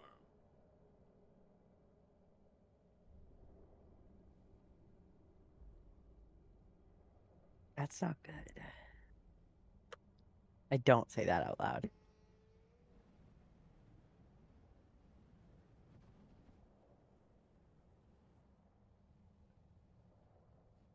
Understand why you have given us the courtesy of an audience. On word that we've shown some promise. I would not be so arrogant to say strength. You claim to have the strength to defeat House Blue's champion.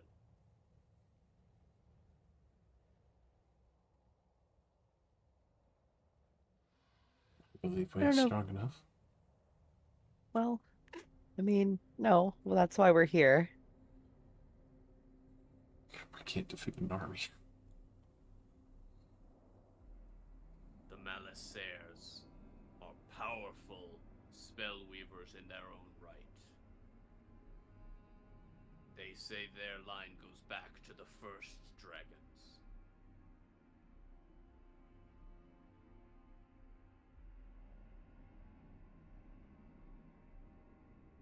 You would require a great force to assault them directly. Is that what you are here to ask? If permissible, yes, as well as your counsel. I don't know if we thought so big of ourselves to think that you would give us such a force, but some assistance is requested for sure. A distraction. Yes. In essence,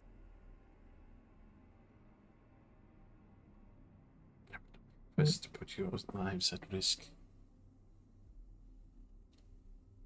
But something that would call their attention, so that a hole might open up.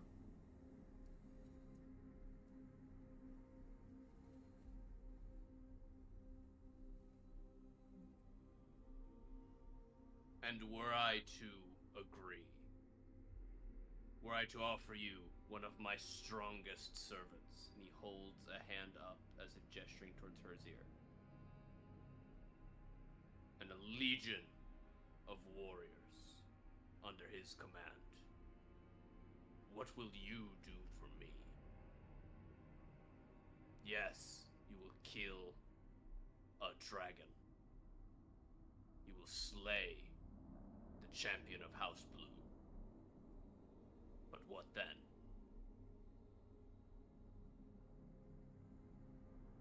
Death Well, what do you? doesn't build anything. Well, I mean, that is why we're here. What exactly do you need done? No, you are here because the Galarians need allies. And they send those they think I'd find more palatable. No, Lazarus we are here spit for out us. with a growl. I follow it back very quickly with the no, we are here for us. For the Galarians certainly did not send us here to confide in dragons. I Yet assure you, you, for one, this are is. bound to serve them.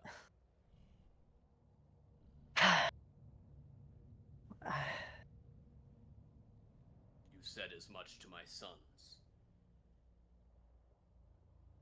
I don't want to present myself as an untrustworthy ally, but you must understand that sometimes we make alliances selectively. The Galarian stub is a major force that us five cannot fight on our own. This war you guys have planned is going to be the end of our world.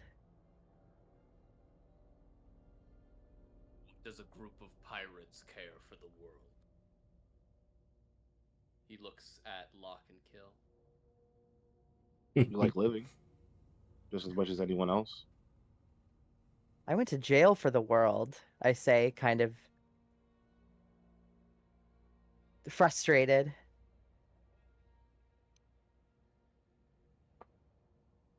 The large golden eyes turn on Cherie.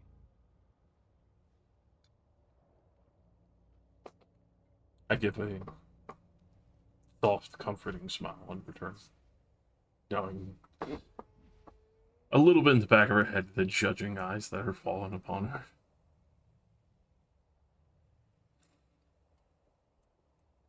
To know that lordship would be rightfully ruled by those who respect power in the balance, be foolish with it.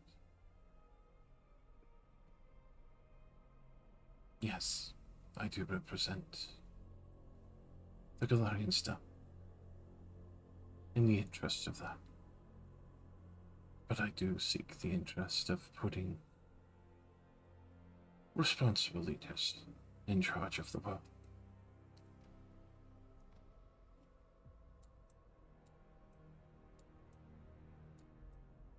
That's why I would not risk you or dishonoring your generous and welcoming counsel as we have met.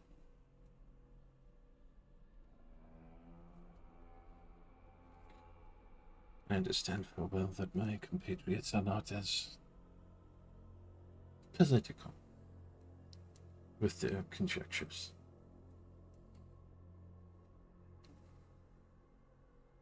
They are short-lived, not to claim or dissuade from that, but I do look immensely at the future, especially as the longer-lived, especially within your kinship, looking towards Azure politely, would need a world that is stable, safe.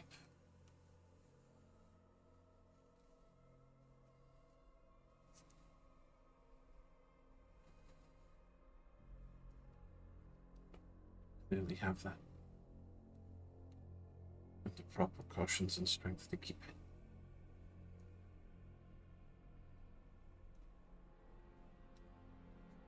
Would never see you subservient or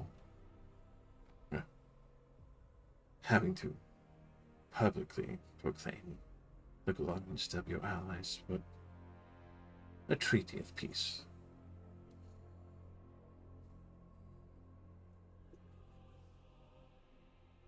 And when your warring nation takes issue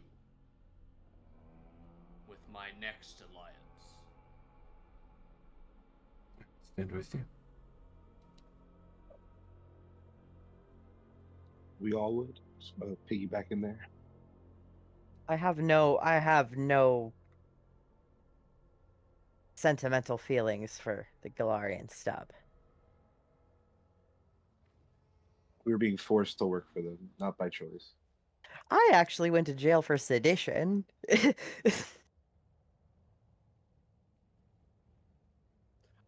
that provokes the closest thing to a smile you've seen on a dragon at this point.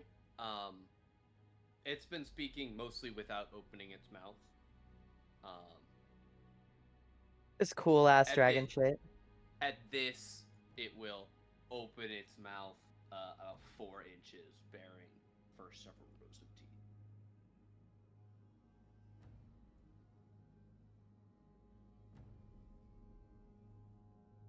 I smile appreciatively, hoping that I understand this foreign facial expression I've never seen before.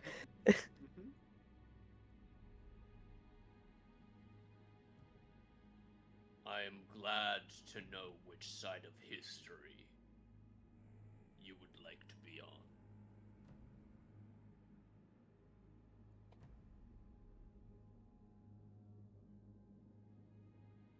The right side. Hey yo.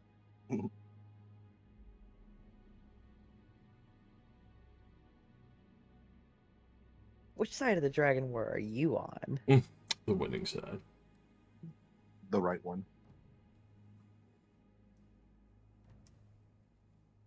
Oh god, how are we gonna explain all this to Peter? We don't.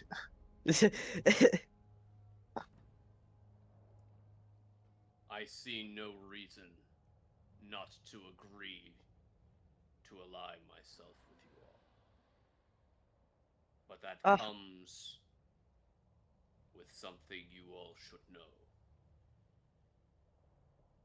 House Gold is the leading metallic family.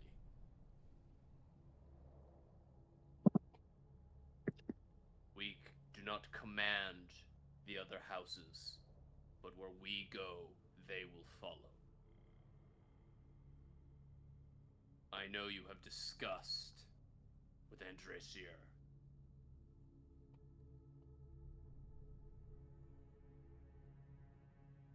My aid is not implicit in his oath,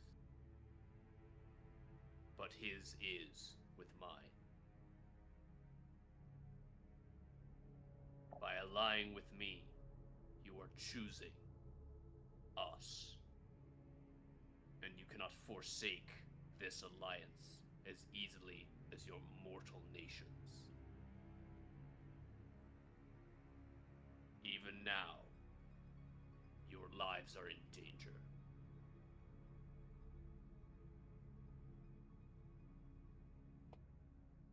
What do you decide?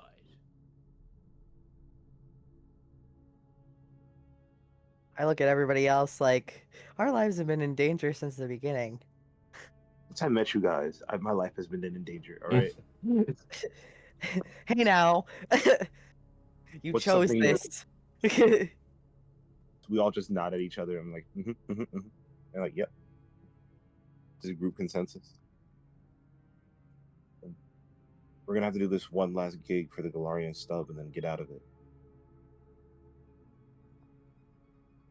I think I'm sure the Golden Dragon would probably agree that us being in their favor isn't horrible. At least so that he knows what's going on. He just I'm pretty sure he just said we have to pick. Is this conversation If it comes out loud between or the Galarian telepathic? stub and him, it's him. Is this a conversation out loud or telepathic? Telepathic. Okay. No, yeah, I know that we'll have to choose him eventually. I'm just saying I don't think he'll be turning his nose up at the idea of us playing nice. I don't think it's an eventually. I think it's a kind of now situation. I look at the golden dragon and I just ask him straight up, or I explain straight up my situation.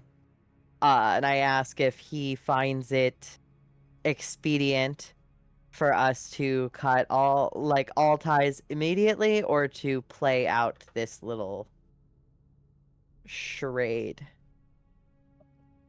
If anything, for espionage purposes. Precisely.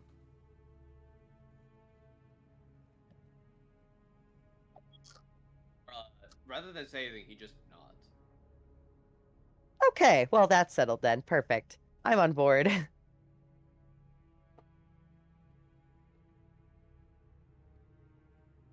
All right. Well, we're playing plenty of fields, I say in my head. Require us to prove our fealty. First, a report. You do not know how much I know of your actions. I was curious if you heard about our little run-in with the topaz dragon. I would hear everything. From the first.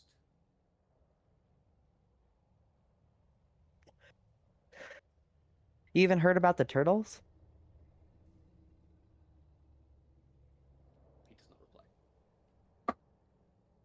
Shuri would start going into unabashed detail of the various dungeons, the gems, the dragon turtles, the topaz, and more.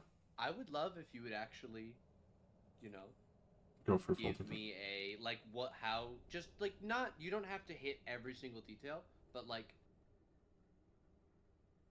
what are the major events that you would tell him? He said from the beginning.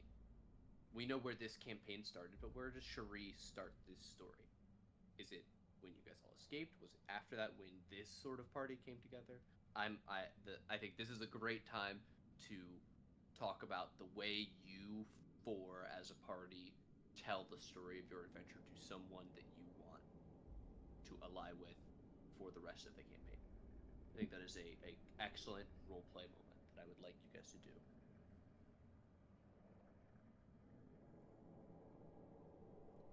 Dance for me, monkeys. From the very beginning. So she and I were first escaping with Zeke and a few others. Surprisingly, it caught wind of what we assumed to be a simple gem mine out in the ocean. We did not realize it was the start of all of your arrivals. It was through this that we had explored a few, collected a few gems, at least what we assumed to be gems. Is when that island started to sink, but we had made greater haste and realized that the entirety of itself was now moving. This led to the curious circumstance bumping into a few sea elves that had requested our help after our ship crashed on the shore. And we first met with the dragon turtles. We had dealt with them, not realizing their intelligence, but also assuming it was another creature of the sea trying to eat the whales that Druid was trying to protect. Coming to realizing later that it was dragon turtles, nonetheless, and still took great pride in the fact that we had managed to handle them, even if they were young, something that hadn't existed until recently.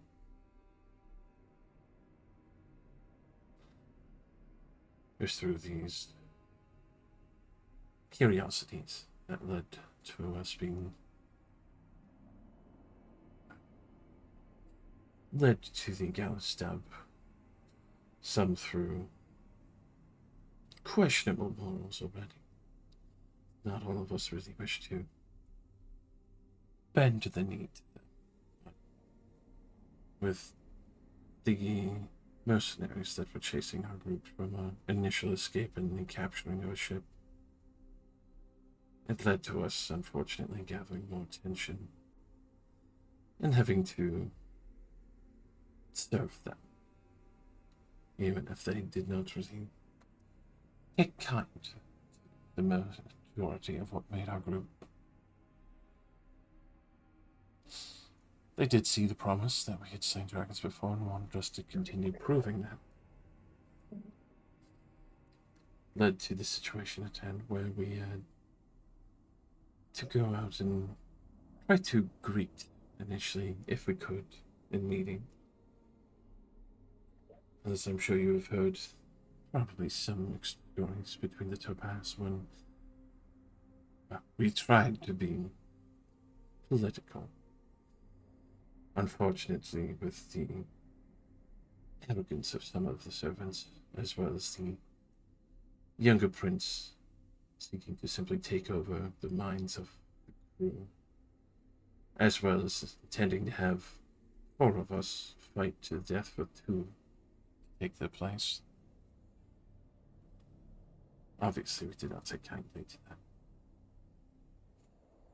We did insist on an audience proper and trying to be correct and polite. But of course, after that, that was a forced hand. They're not willing to return without the orders we were given initially. Collected the prince, as well as the treasure nearby, and fled the island. After which, the lordship had arrived and led to Sashi's current condition. But we did slay that lord in defense as well. Their body sinking below the waves, unable to be collected.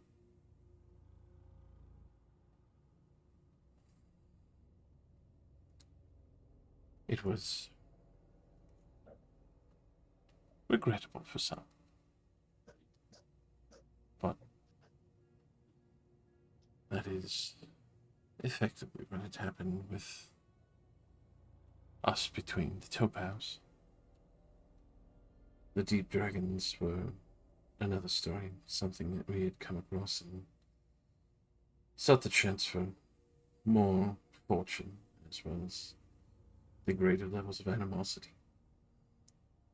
Did not think too greatly in being allies with them at that point.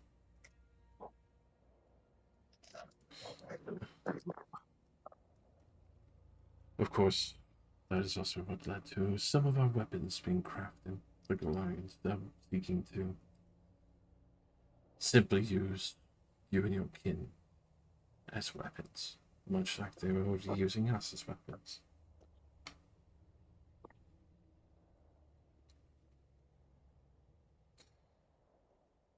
Something that I find in a great hypocrisy on their part, claiming their strength but still depending on outside sources and people.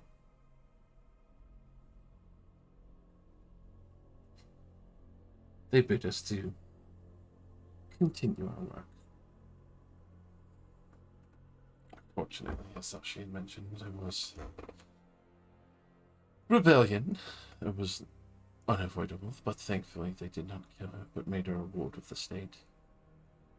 A choking leash that I'm sure they wanted to ensure, since the scouting parties have gone so brilliantly, as you've seen firsthand, and as rude as they are.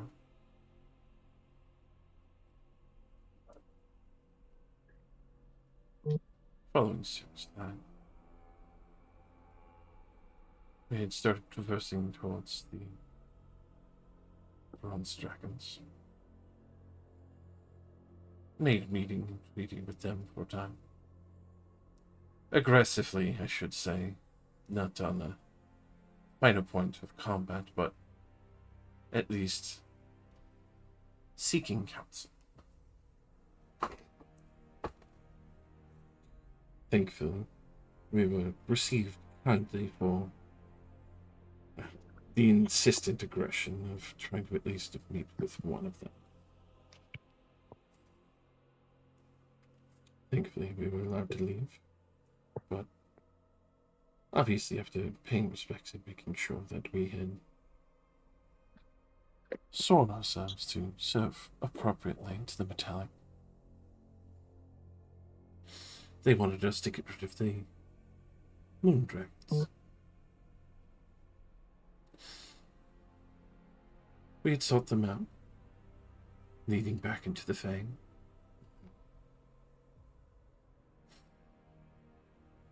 And quickly dealt with them, even with the Myconid kin that had tried to protect them.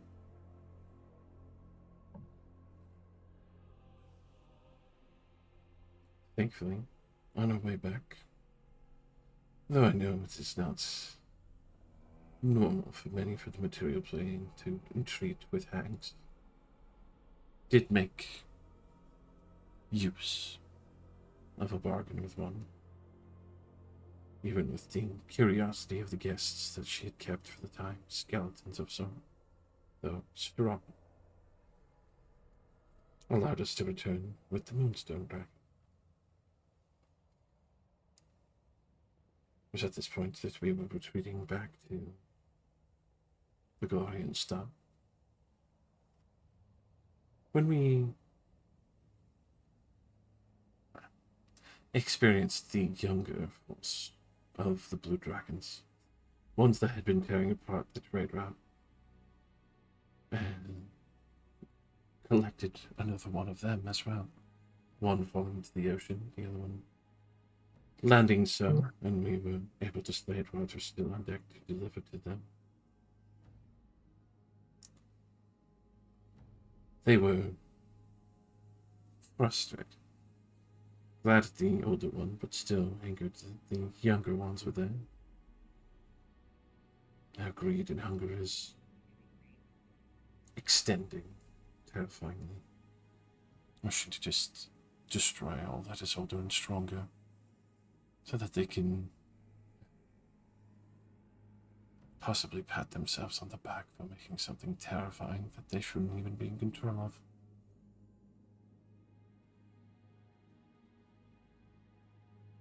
The hunger for power in their nation is staggering.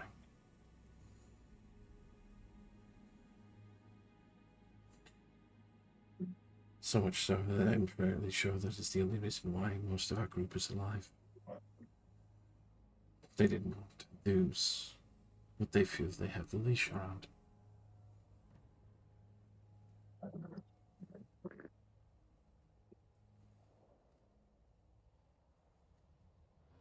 As well the fact that we have been delivering,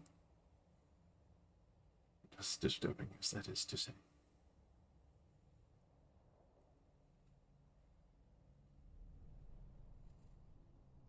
I would have to say as well that if this does go well,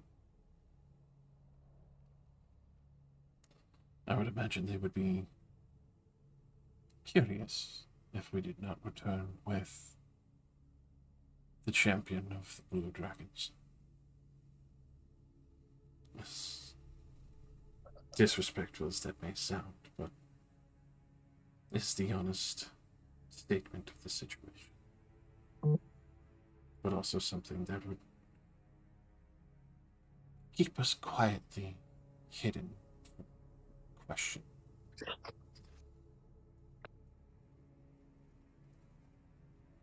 Would also allow us to placate them to where we could still be close for your eye.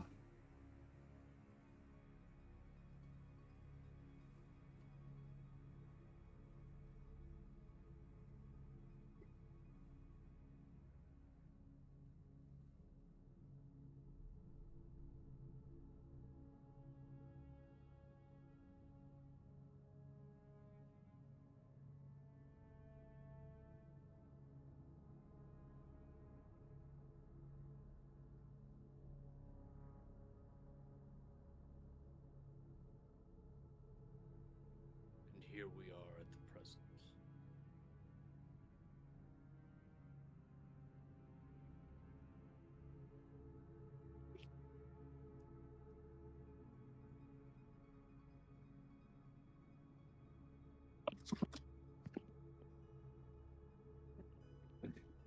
It seems you need two things: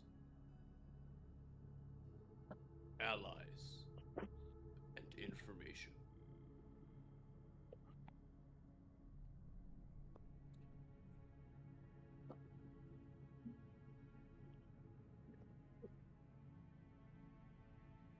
What I need are allies. Those that can go out into this material plane and do the work that needs to be done.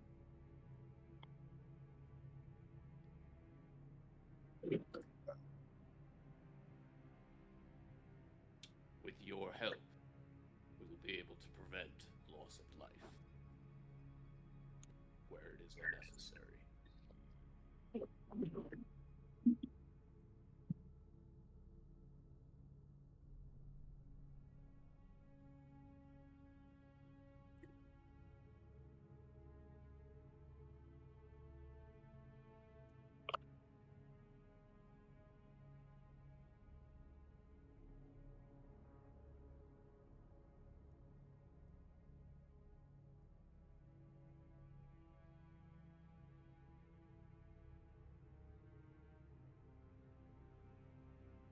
As a gesture of good faith, may I offer you a place to stay at my monastery as long as you like. A safe place whenever you wish it.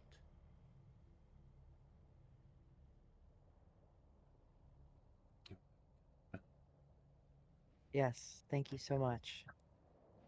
Thank you for opening your doors to us.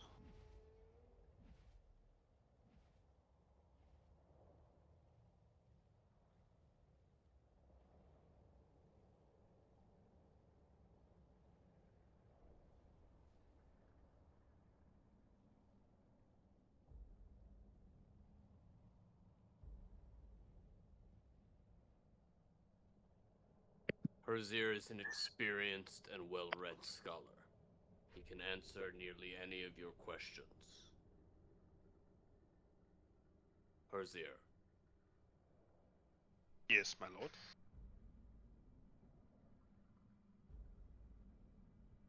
protect these heroes. Serve my interests alongside them.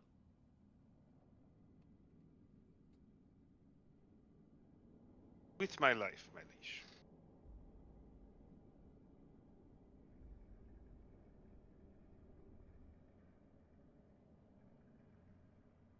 Speak to my sons if you have any requests. This audience is concluded.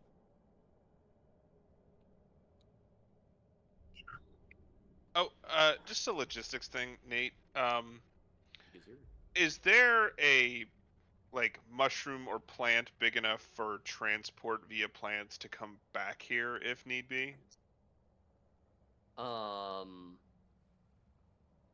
Yeah, there are trees in the garden outside. Okay. They're like special Underdark trees that don't need natural light. Right. Okay, cool.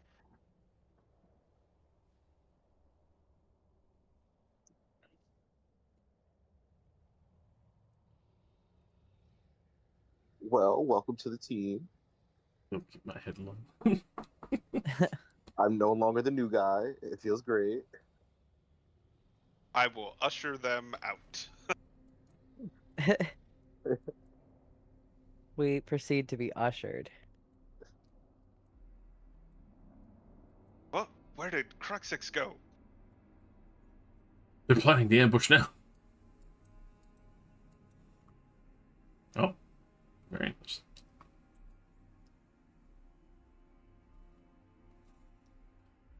Well, that went relatively well. Yeah.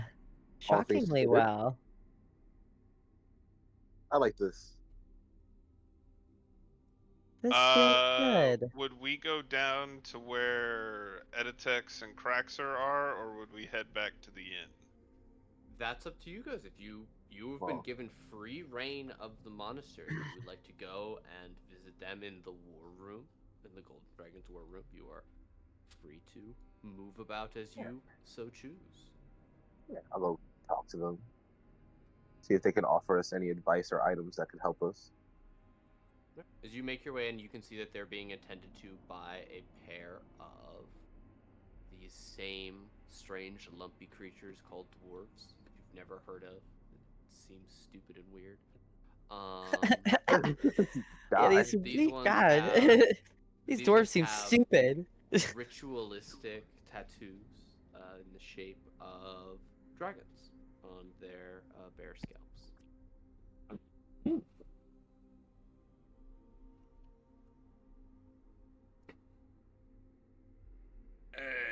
You lived. Yeah, Yes, we and now did. we're allies now. Last time a different colored dragonborn went in there, they did not come out. Thankfully, this Still pretty one cool. has a much more level head. Quiet.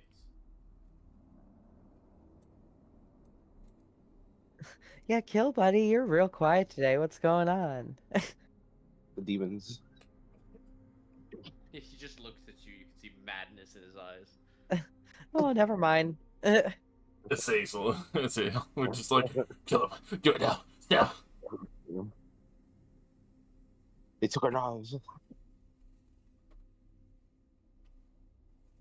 But we were wondering if you would have any advice or anything that could help us potentially fight fight our enemies.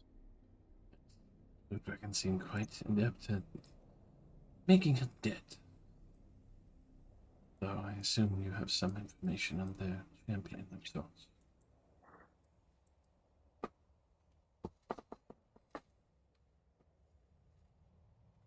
Meritite Malisair, says Editex.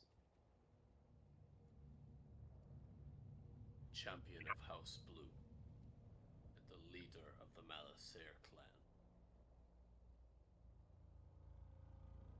But their strength is not purely themselves. Meritite's mate is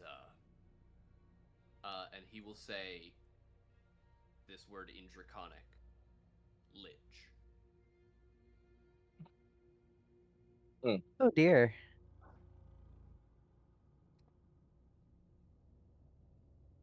I suppose we can't just throw holy water at this situation, can we? The source of the undead, Sinfes Melisair.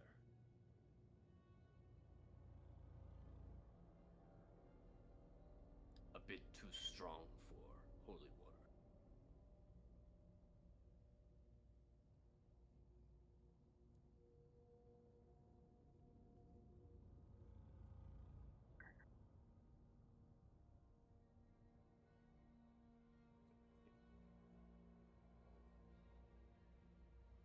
A skull that petrifies and disintegrates people.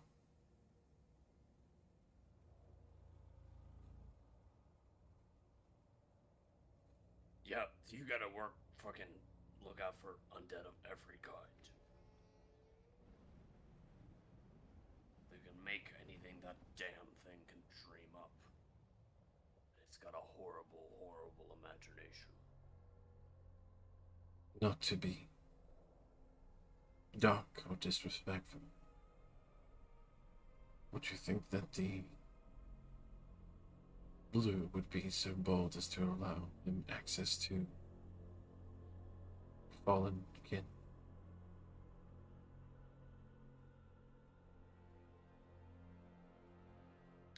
Our kin or your kin? Yours, not to be rude. Ours is Didn't hear me say that she's, and again he'll say this word in Draconic, he says lit.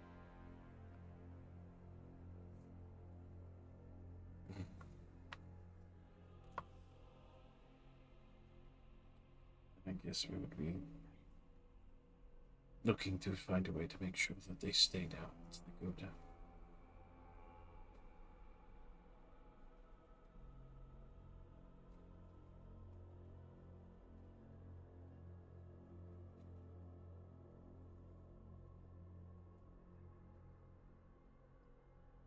Looking towards Sasha, I don't suppose you have anything that might keep a dead creature from getting back up again.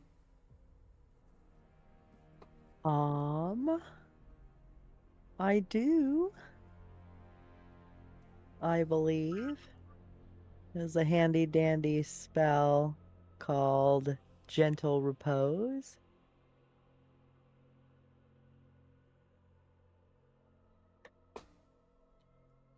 We have a better chance.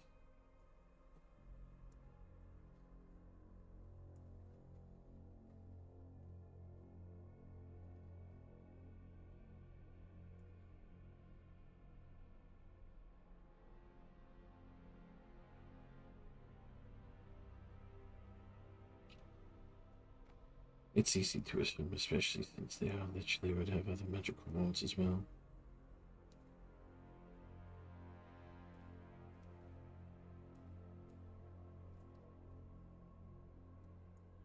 As you say lich in common, he will correct you and say the word in Draconic.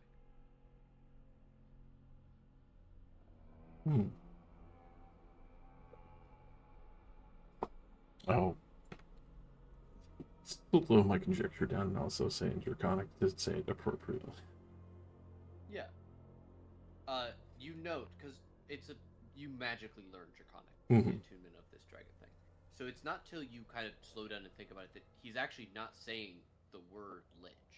He's saying Draco. a word that literally translates to lich, but in accuracy would be translated as dragon lich or Draco lich.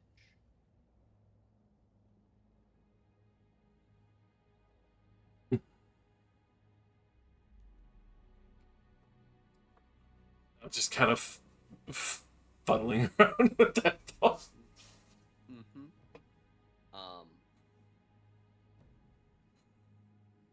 Yeah, he will go on to explain a little bit about them and basically tell you that it is immortal unless you can destroy, and then he'll again say the draconic word for phylactery.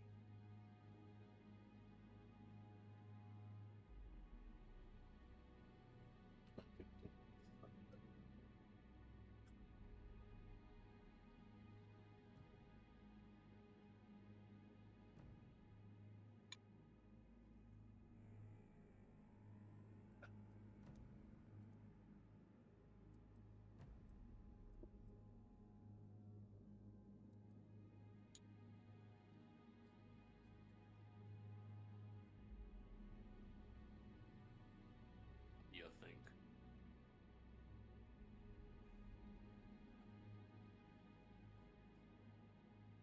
Just this year.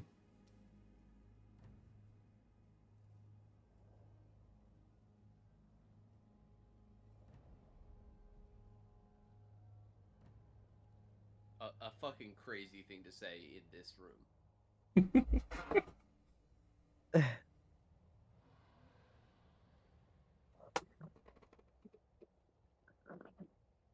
lot of exposition so far. How we doing? We're doing good. We're doing solid. Yeah. All right. Yeah. You guys have as much time to talk with these guys and learn about the histories and stuff like that. Like I said, I spent all day writing, so I have a whole history of dragons going back to the last time they were in the material plane. There's all the stuff about the 15 cities in the Underdark, politics, your current plans. You guys have quite a bit to discuss at your leisure. Remember that Peter is on board the ship and he's looking at his watch. That's about the only thing that's a timer right now. Yeah, I guess that's something we need to discuss is what we're telling him, what's going on there. We tell him nothing. No, We wait till he asks us questions. Craxer and Editex both raise their eyebrows and look over at Herzier. Like, how are you going to explain the elf man? Elf man. Well, I mean, he's kind of. I mean, maybe maybe he knows. We've had party changes before. I'm sure we can explain him fine, but he knows that we're coming here for aid from the Gold Dragon. I mean, I guess all we can report back to him is that we got it. We got Herzier, and then he's gonna be like, "We have one dude." No offense, Herzier. He's still better than you. Exactly.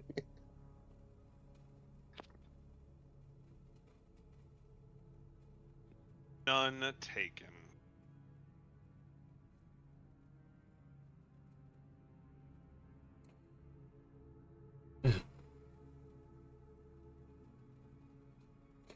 I suppose in the curiosities there are other questions, I would imagine, in the past. There have been a few pliable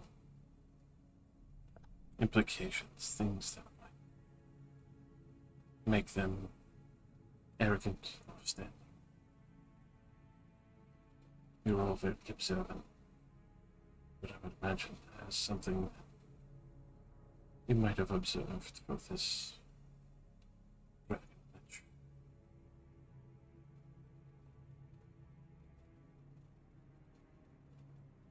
Maybe the arrogance of thinking that they would never die and overstepping.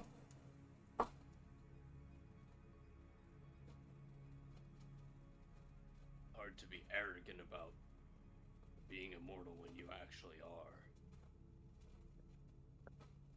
Until we find some way to find where a tiny little cube is, it could be anywhere on the goddamn plane. Tiny little cube.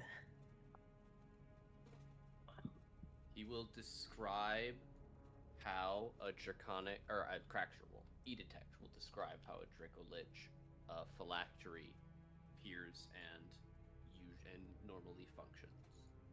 It is a where is it?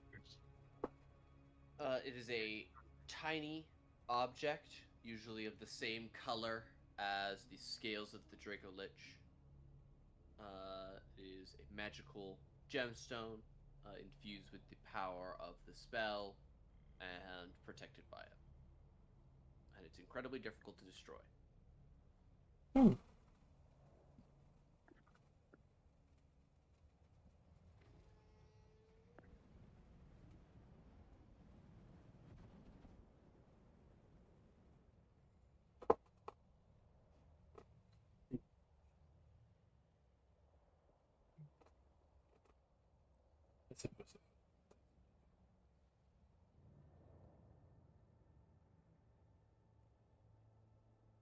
Say again? You're sort of like cutting in and out. Apologies. A form of anti-magic would.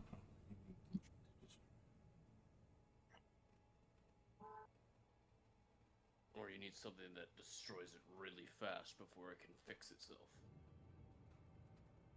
Something that crushes it in one hit.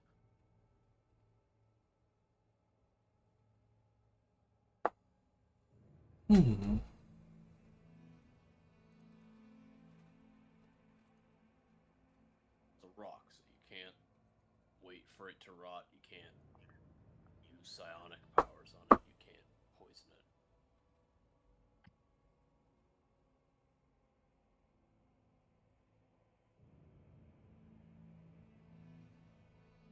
Don't suppose you have anything equal to what happened to you, Zashi?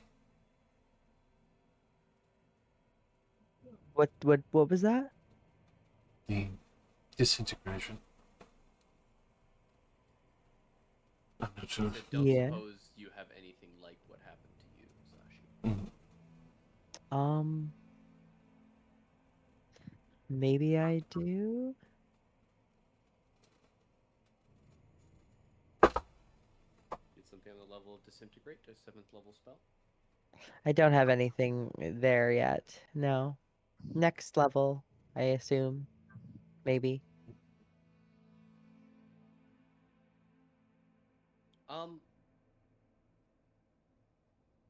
How much XP do you guys have? Uh, 113,000. Yeah. Okay. And you're all level 12.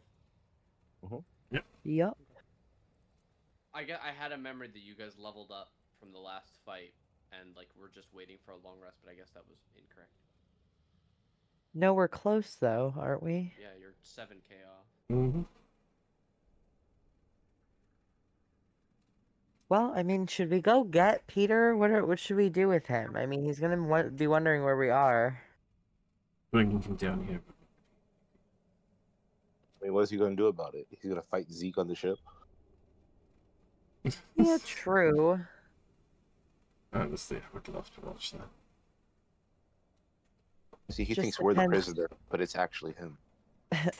Depends on how long we plan on spending here. I mean, I guess we will need time to prep whatever they, I mean, however they plan to assist us. I imagine it needs some time. We've dealt with the undead before. Like that floating skull. Yeah, that was fucked up, that floating skull. Maybe I can see if I could get some like holy bullets or something. There has to be something in the Underdark. Could you put You things? have radiant bullets from. I do have radiant Topaz bullets Dragon? That's holy damage. Yeah. but I don't have a lot of it because I was told to save the horn. This is a good time to use it. Well, I know what I'm Well, doing when when we the get back to the end. yeah, when the time comes. Oh wait, no, it's on the ship. Mhm.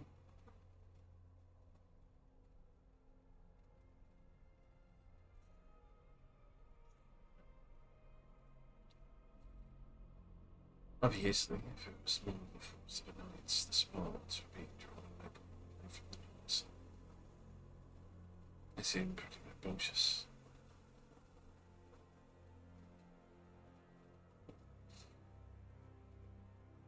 It's the other curiosities. The floating skulls that disintegrate. The unintelligible undead. Does it seem represent? Obviously, there's going to be probably a greater wealth of them inside. We'd also have to use everything sparingly in some cases until we absolutely have to drive down. They won't exhaust what we will.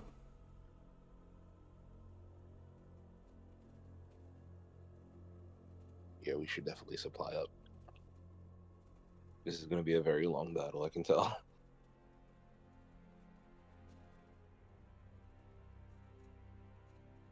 Yeah, it is. I don't suppose you have any magical tricks that you have here that might be able to help one hide if need to take a moment. Well, if there's a plant of some kind, I can bring us back here, but I need a sizable tree or plant of some kind to Do you have open the any kind portal. of do you have any kind of sending stone to talk to communicate back? No. Um, but as a cleric, don't you have the sending spell? I do, yes. Yeah. Unless I'm given one later, I don't currently have a sending stone. I can I just can do also do sending. this as far as getting us somewhere quickly. I can turn us all into clouds That's awesome. Oh wow, that's awesome and actually. My uh, mouth drops. and fly really far, really fast. 300 look- feet is crazy. Kill will look at you all and say, "Was it like our big problem that we needed to climb like a really tall pillar really fast without being noticed? Wasn't that exactly our problem? Oh my god, Kill, you're so right. How astute of an observation. I mean, it's a very high-powered spell, so I can only do it once a day, and also it takes a hot second to cast it, but... Oh, when it's going, it's going. Still gets us where we need to be. And it lasts 8 hours, and you can turn it on and off as you so choose. Okay, as long as that's you take a minute to crazy. Yeah, do it so. takes a minute to come out of it, or to go back into the cloud phase, but yeah. Oh, that's correct. Hell yeah. Love that.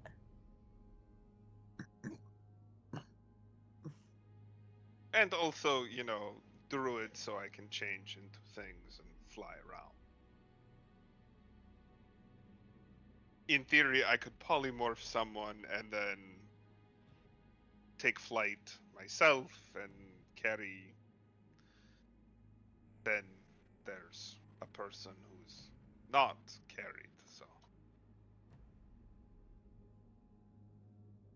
It really hurts that I'm the only one that can't fly. Kelso's like, I can only live for a little bit. And he says it in that voice.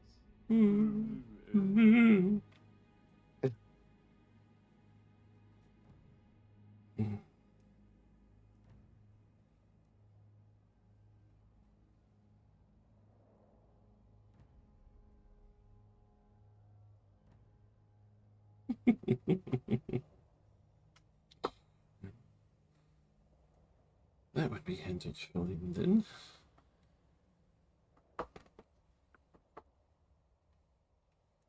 Oh, I can't believe that was such an easy conversation. I expected us to have to fight. I'm very glad we didn't. We have no weapons.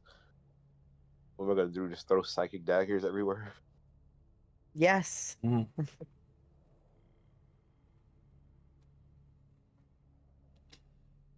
Well, thankfully we don't have to worry about it. So where Alright. to now? Off to conquer the blue dragons? We should probably stock up on supplies while we're here. That is true. I want. Yeah, we need to acquisition material aid. What do you need? Health Potions. potions? Diamonds if you have it. Yeah, if you guys have spare diamonds lying around, please. Revivify is a powerful spell. Do you have other artisans that would be able to make things? Or not sure if you would have symbols of the outer planes.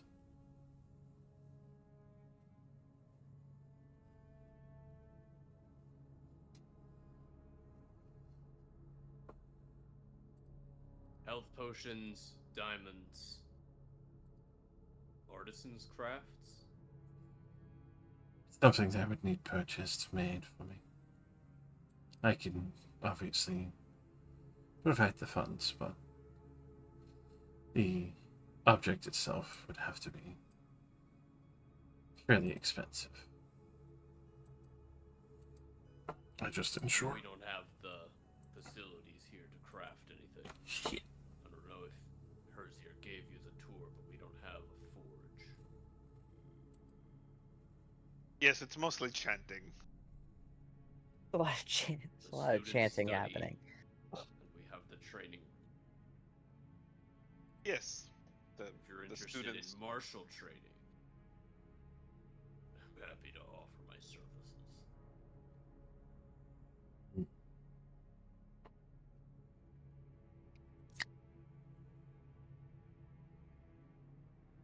But it wouldn't be too bad of an idea to practice.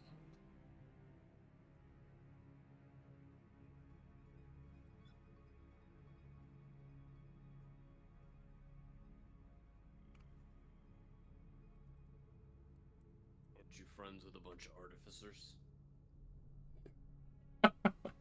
Define friends.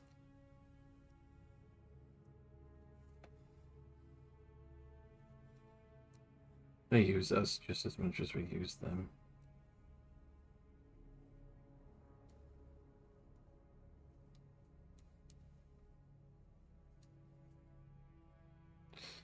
Also, with the current circumstance, heading back to that location is unfortunately a little... Yeah. You are dead set then on attacking House Blue. Yes. Well, yes.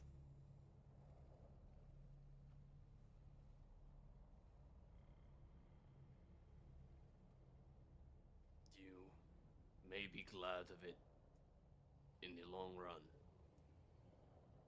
That is the most strategic target.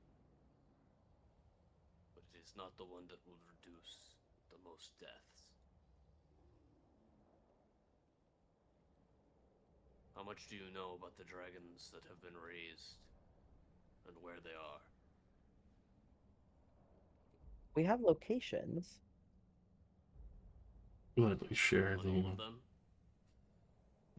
I doubt it's all of them, considering we keep getting more, but gladly share what we know for the emeralds as well as the others. Sapphire. As of your last information with Mother, she gave you all 15. Yeah. Still, According to Mother, we have them all. still worth an ask. Yeah.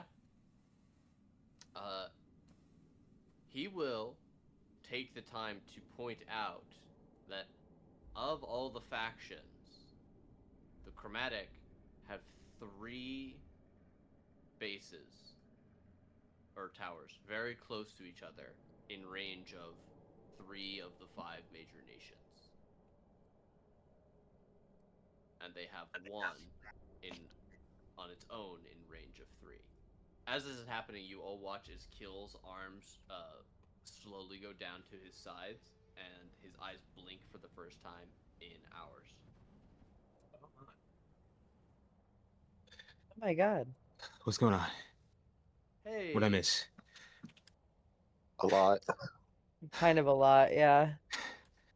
Oh, shit. Sorry. Don't worry, I didn't keep you up at night. I mean, I'm on the purple mattress, so you know, I didn't No. expect. You on the No. tatami mattress, my guy. Oh no, this is not the purple. It's not purple. No, it wasn't purple, my guy. I'm sorry. You're also wearing a kimono. Oh, that's sick. Yeah, we're Cool. going through the One Piece arc. Yeah, if you check the chat, you have the Samurai Jack. Yeah. Kimono. Stop it. We're on Kaido Island. We're on Wano. Year 5. Let's fucking go. Who did it? It was Locke, wasn't it? Definitely. To What? catch you up, you guys had an audience with the Sons of the Golden Dragon. You were granted an audience with the Golden Dragon, but slept first, talked and learned about the Underdark and a little bit about this place. And then you made your way in and saw Herzier's niece and met with the Golden Dragon.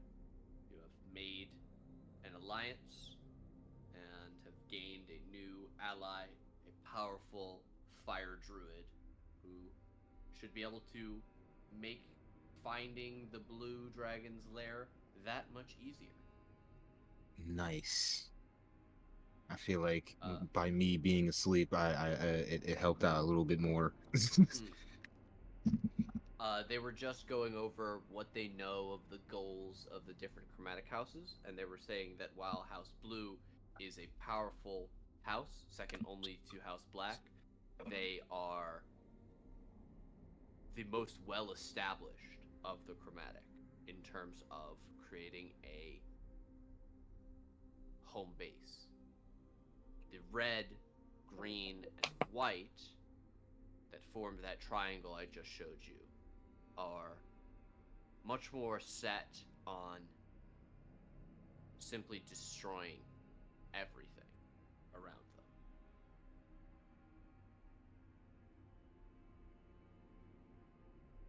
according to his reports, the city of Quadbor in Faerun has already been destroyed by the Red Dragon. Oh my The god. capital of the Lifeless Yonder is under attack by the White Dragon. And the entire central hub is being terrorized by the Green and Sapphire. Ooh. That's What not Blue good. is It's not. disrupting trade between the Split Continent and New Akrella Crescent. There has not been an attack or city destroyed by them. And they have little to no knowledge of the activity of the Black Dragon so far away by the Jade Key.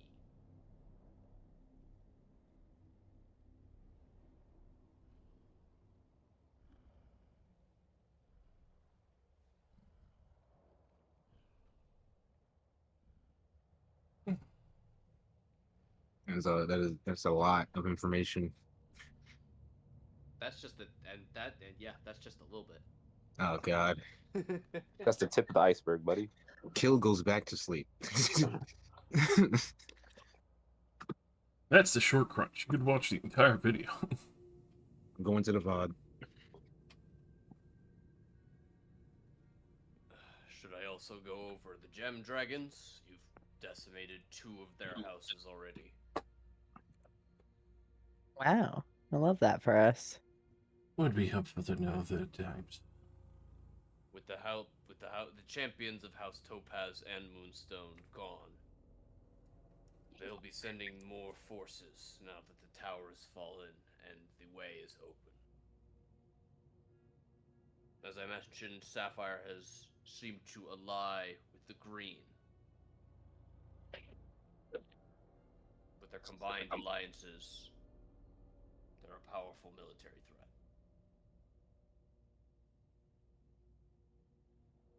House Emerald, as always, is the premier house of the Gem Dragons, moving with the aid of their Great Worm.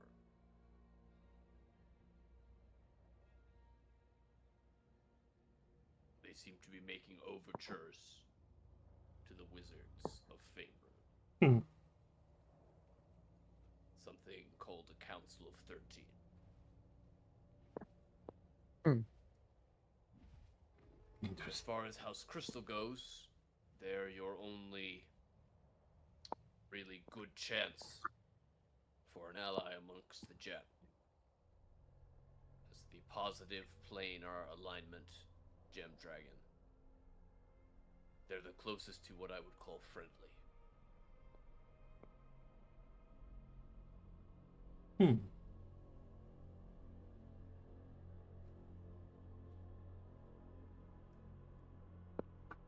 yes, we are the only faction without a Great Worm.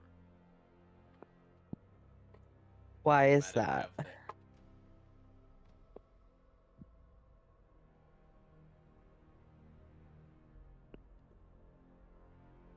He makes a face when you say that. Apologies if I overstepped my boundaries.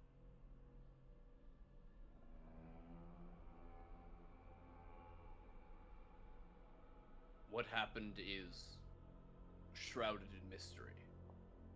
But part of the reason for the mystery is the same reason that this war is happening.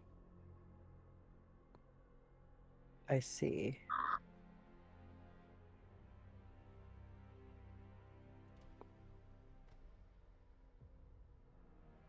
To answer that question, I'd have to tell you. How much do you know about the First War of the Gods?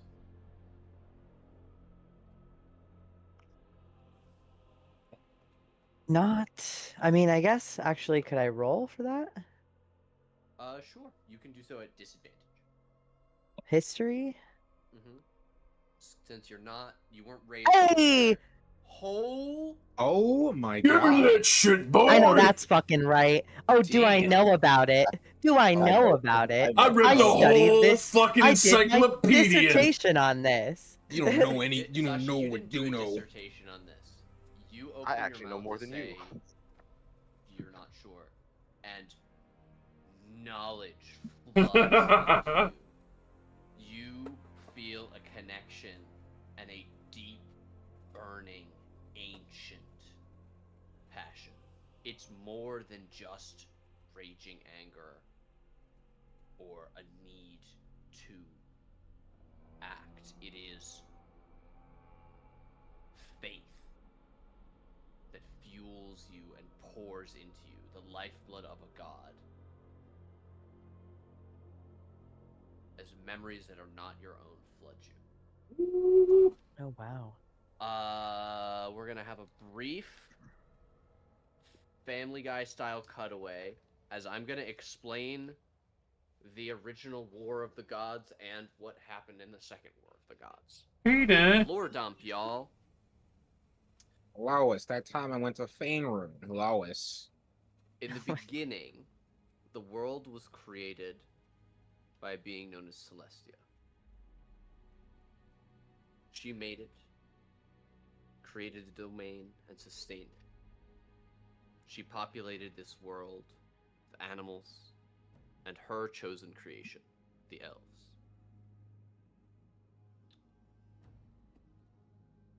Her creation was so beautiful that it attracted a wandering god,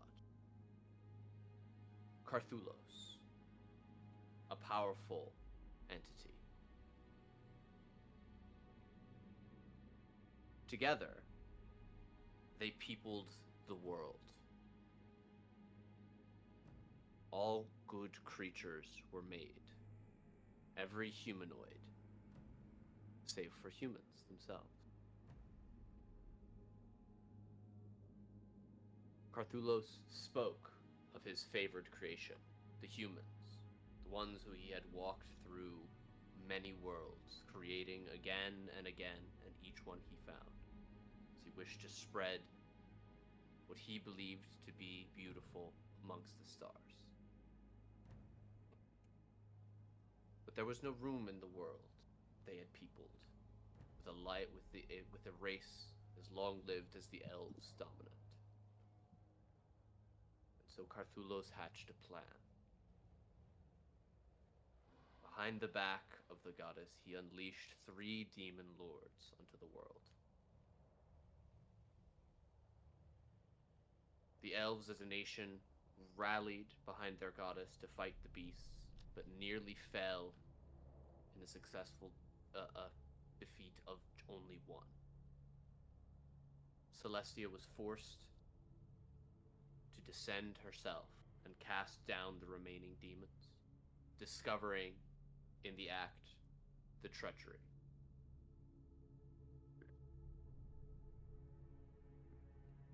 Returning to the heavenly plane, she deceived Carthulos, hiding her anger, and tricked him in turn, offering him the chance to people the world with his humans. As he turned to do so, she struck, breaking the god into 5 pieces. And with these 5 pieces, she completed her promise. Humans came into the world, shepherded each nation by a deity of their own.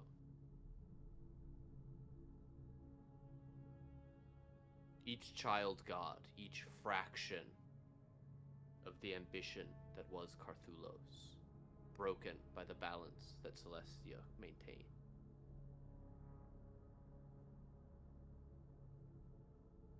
Sashi, you know the names: Mentor, Journeyman, War,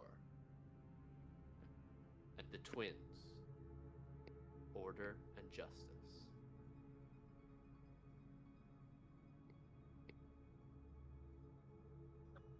Each fragment, each child god, reacted in its own way.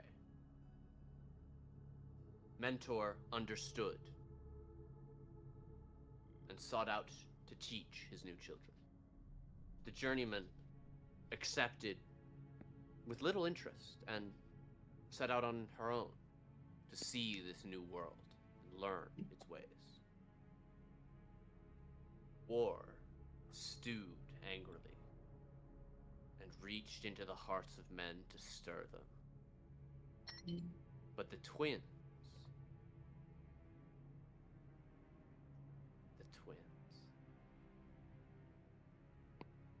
they loved Celestia, each striving to outdo the other to earn her affection. Order competing with justice, growing their kingdoms together as brothers should, to show her reverence. The minor gods, they were gods, yes, but made flesh. Though they towered above humankind, they walked the land, flesh and blood, to teach and act and give gifts to their creation. Mankind had never been shepherded in a world such as this.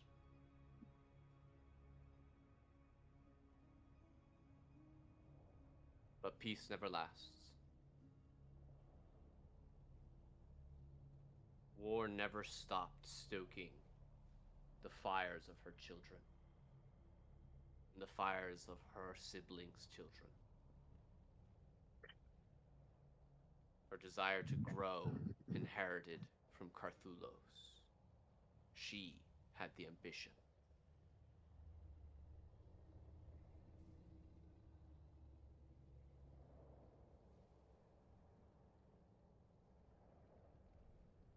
And her chance came when finally Celestia chose.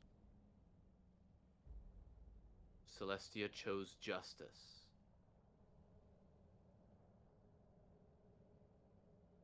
And Order was left to watch his brother have everything he always wished for. This is how war found Order.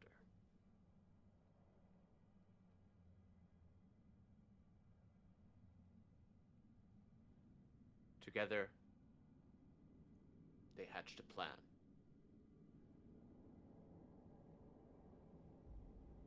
Karak turned on his brother,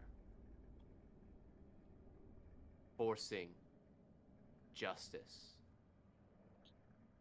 the god himself, to break an oath of nonviolence. And when Order struck in return, the War of the Gods had begun. Seizing the opportunity, War brought her forces to bear against Mentor and the Journeyman's children, at the same time pinning them between the brother gods to the south.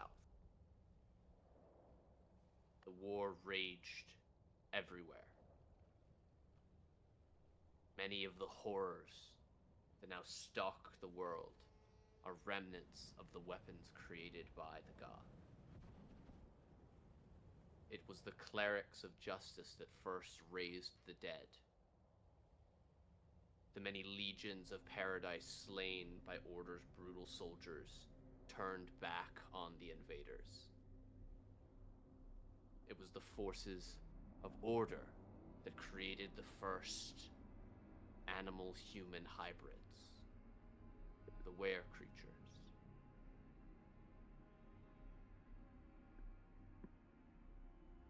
But the other gods' children were not safe. In the quest for knowledge, men lost their minds and became Nothics and liches. In the quest for answers, souls and blood magic were used to gain horrible power. And war drank everything in.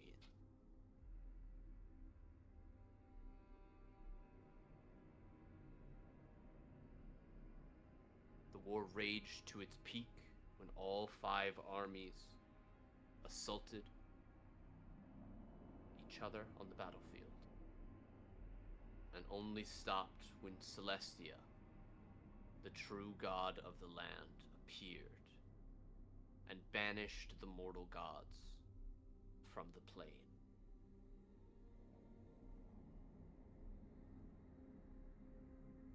The center of the world was moved, the battleground that all 5 gods fought for, taken away, its importance denied, made a place of peace and safety, a refuge.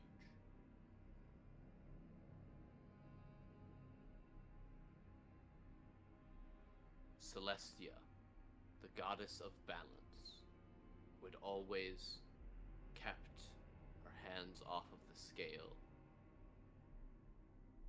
decreed that she alone would stand between the mortal gods and the material plane. That they would never again act to create war. That gods would never create death with divine power.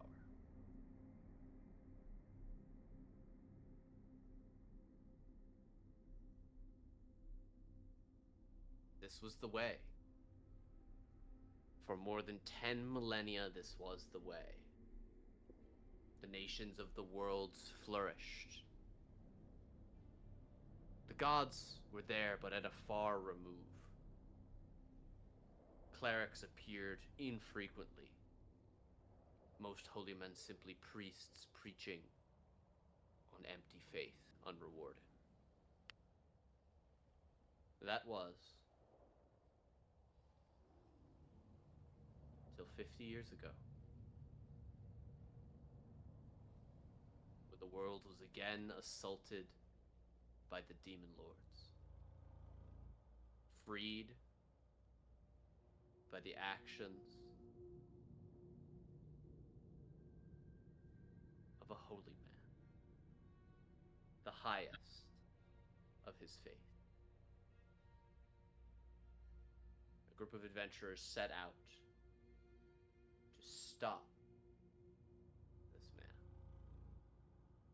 And in so doing, they tampered with the laws that bound the mortal gods back, and found themselves on a stage to ask the gods for a boon.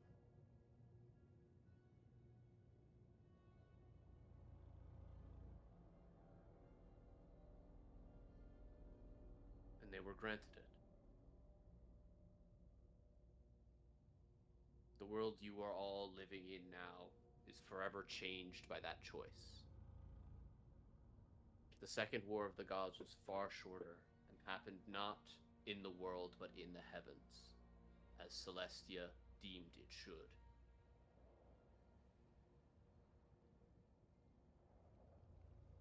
The gods may have influence in this world, but they may never again walk it. But within that, she no longer needed to stand in the way. And so room was made. And once again, Celestia allowed a wandering god into her domain.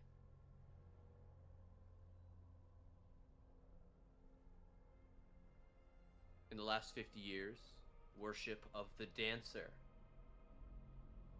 has nearly caught up with worship of the journeyman.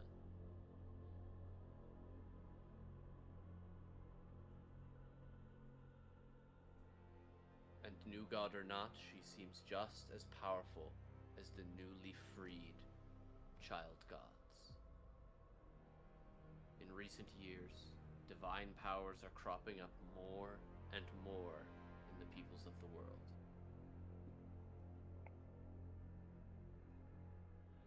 You need only look across the table to see proof that the gods take direct action every day.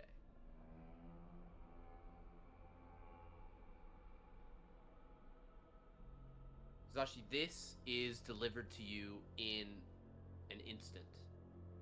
What takes longer is understanding what you've been shown.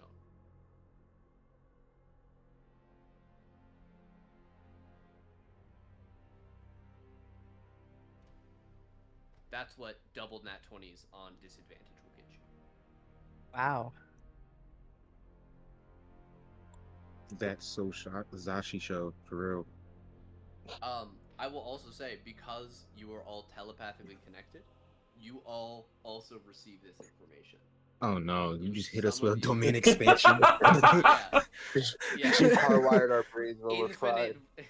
I'm just sweating. Infinite knowledge. Domain expansion DM's notebook instantly forces you to read 100-page document, and while you do Just so, you're completely sweating and unable crying. to avoid It's my like, it's auto like in class critique. when one person has to read and everyone's just listening. Oh my god! Just sitting there like Try to absorb all the information you can. Jesus. So that was in response to him saying, "How much do you know about the first war of the gods?" Because you had asked a question that was another lore dump. So I deliver a. You say everything. I deliver I deliver that with gusto. Excellent. Turn to Siri. He looks more than suitably impressed. It seems like you seemed to know some things that he didn't know. Yeah, so that's what I know. Not too much. All right. Yeah, fine. Well, Yes. then you're aware that one of the first goals of the followers of war is to slay dragons. That's okay. The peoples of the world before humans had no divine power. They struggled to touch us. But with the gods walking the land, we began to die.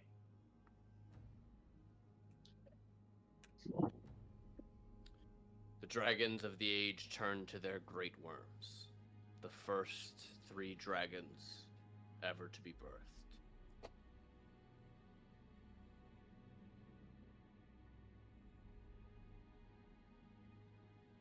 I'm curious, does the surface world remember their names?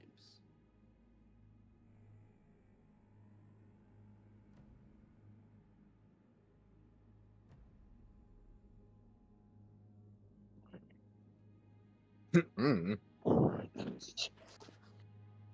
There are none but elves, I believe, who remember the Dragon of Magic, the Queen of Dragons, and he of the Platinum Scales. Bahamut and his older sisters. Tiamat? Ooh. He nods, and Karasek and and Kareska. Bless you.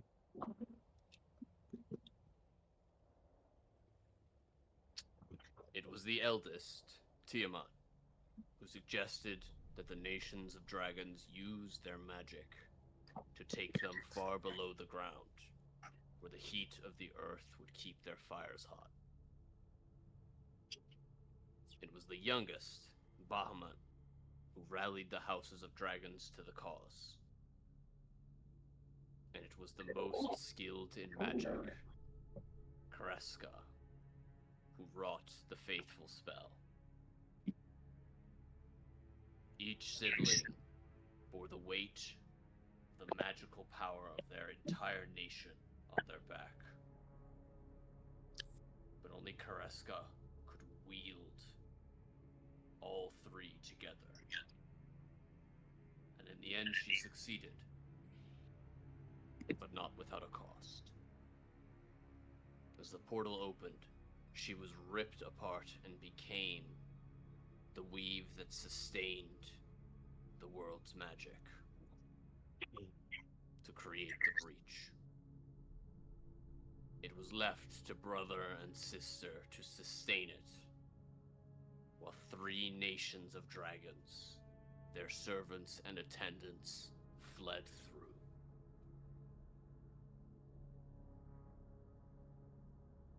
It's said to have taken 3 days.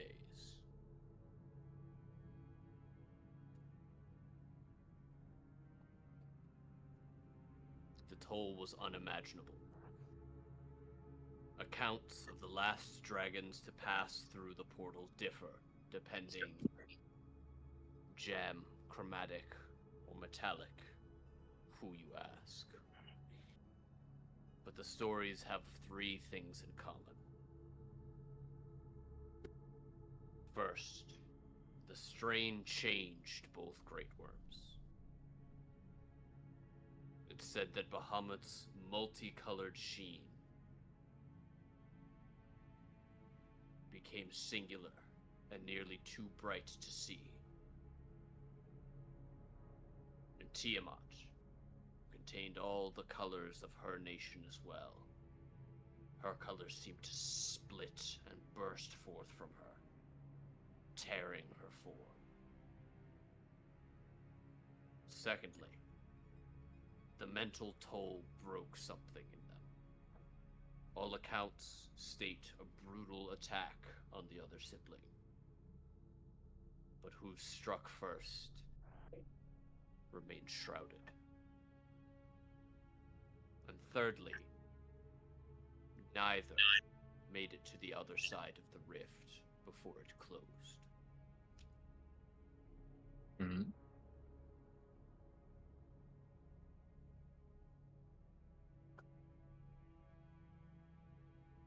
We revere all 3 as our saviors,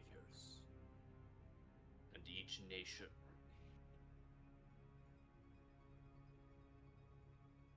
prays to their patron god or goddess.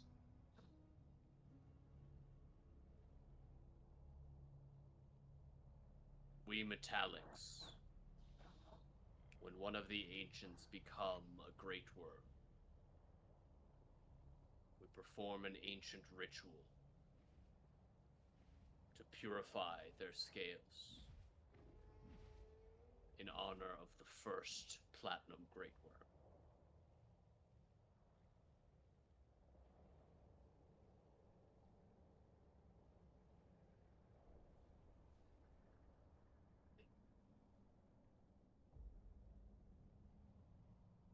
We are ruled over by a council of 3.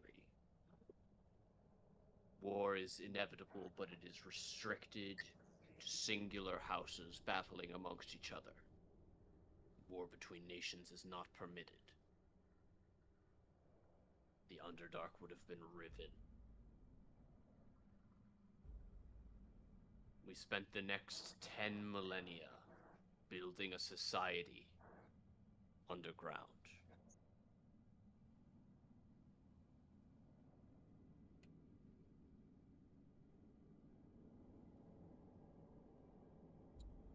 What I tell you next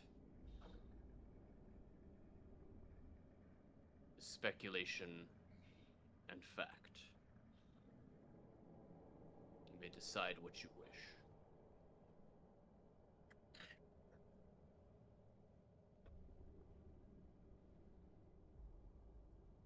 We came underground willingly for our survival, but many have always wished to return to our rightful place in the world above.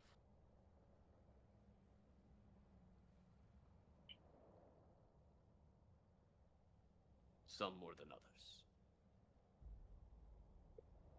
After the Second War of the Gods, we believed it was time to return, with Celestia removed from the grand stage, farther back than she has ever been.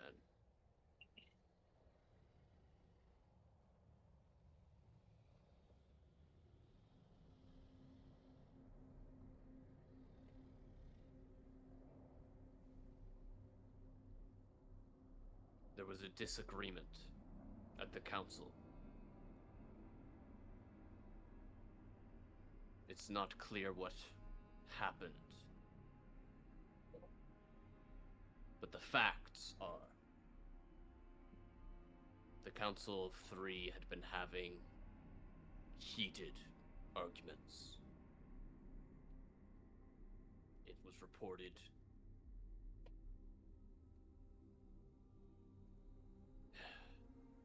it doesn't matter what it was reported. Hmm? The end result is that after a certain council, the Platinum Great Worm was found dead in his chambers, along with all of his guards.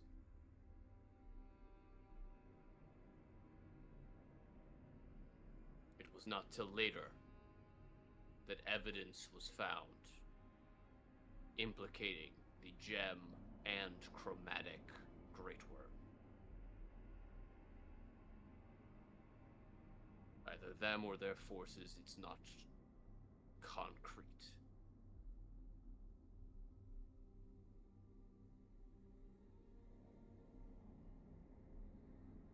What is clear is that a cover-up was attempted.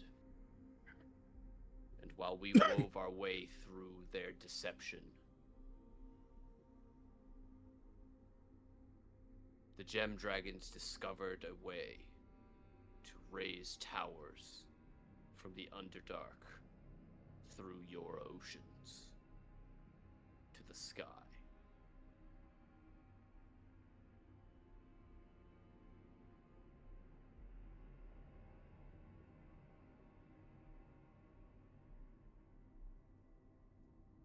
War broke out. It still rages below the earth. And it is soon to spill out here as more and more caverns are destroyed.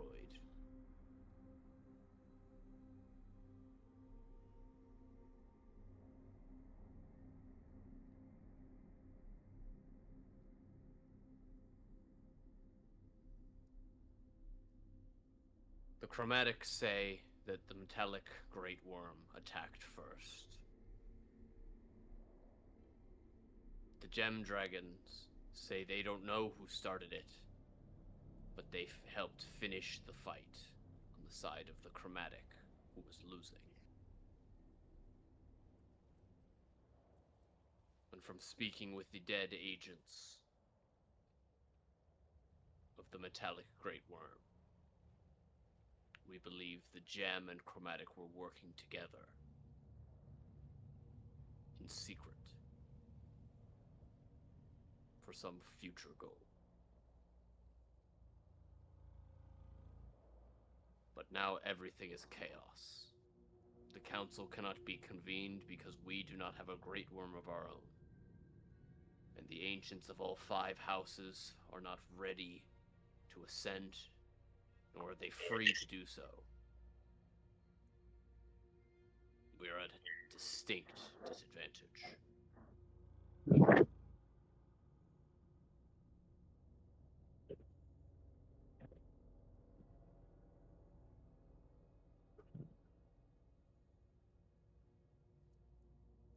He heaves a heavy sigh.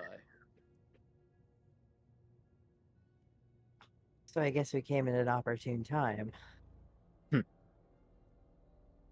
What do you know? Allies are always opportune. So true. I'm glad we can agree on that for sure. Facts. What'd you just call me? Whoa.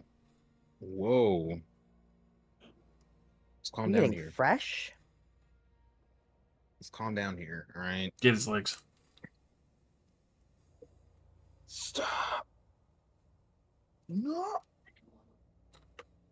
Throw him on the spit.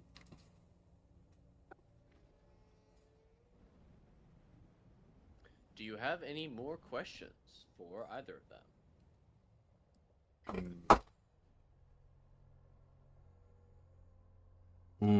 Sorry for feel 2 like we- back-to-back sections of me reading directly out of my notebook. Would I Nah, have bro. any idea of what it takes to create a new Great Worm? It requires the presence of at least 5 ancient dragons you're not sure what it would require beyond that. Okay.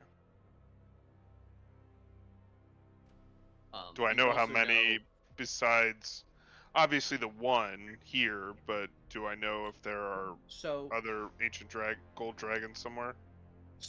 this gold dragon that is your liege lord is just an adult gold dragon. He is the Oh. champion of House Gold, but he is one of, let's say, roughly a dozen dragons of his ranking.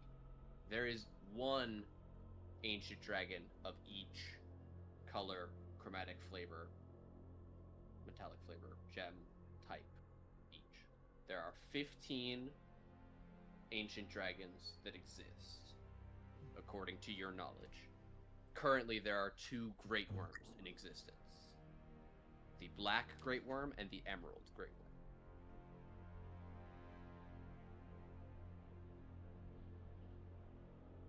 And there is no metallic great worm currently. Yeah, so there is one ancient gold dragon, but he is not here. He or she is not here currently.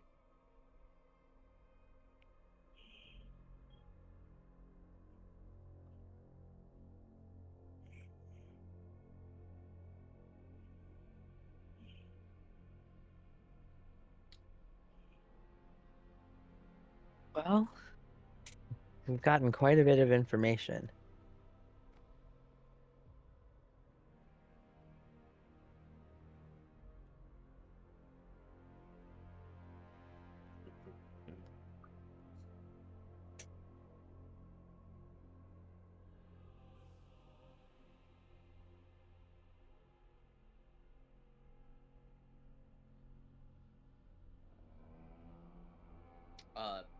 Kill Lock, is there anything I could answer for either of you vis-a-vis questions about anything that I've said already or something else that you would like to know about? No, not right now. Taking all that information in.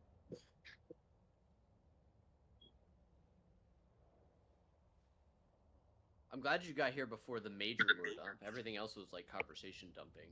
Oh, thank God. Thank goodness. Otherwise, I'd just go to your house. Yo, for real. Break your knees.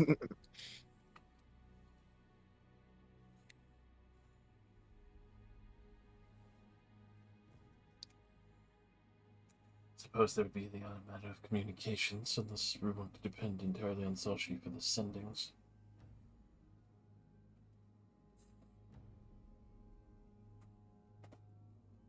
Which I'm happy to provide. Wouldn't want to speak for you.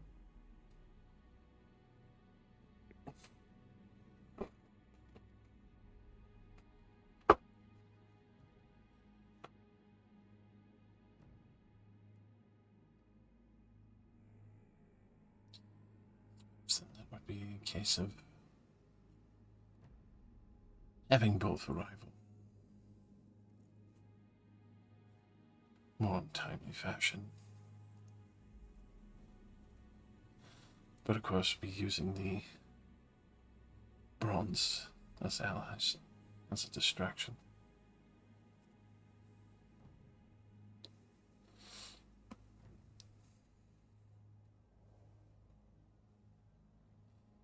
I would not presume, but judging by the information and the counsel given, obviously you have your ways of remaining in touch with the Bronze Council. You mean the brass? Yes, the brass. I keep mixing them. Bronze is on the other side of the split continent. Also, like, nearby. Because it came up so much in conversation of going there.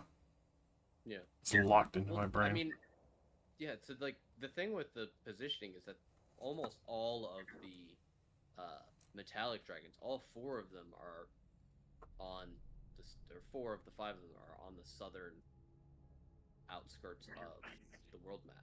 Mm-hmm. Silver, brass, and bronze are all pretty far south, and the gold dragon is only north of a few continents. That said, the copper dragon is all the fuck way up to the north. They're north of Welthesh. They're the farthest north tower.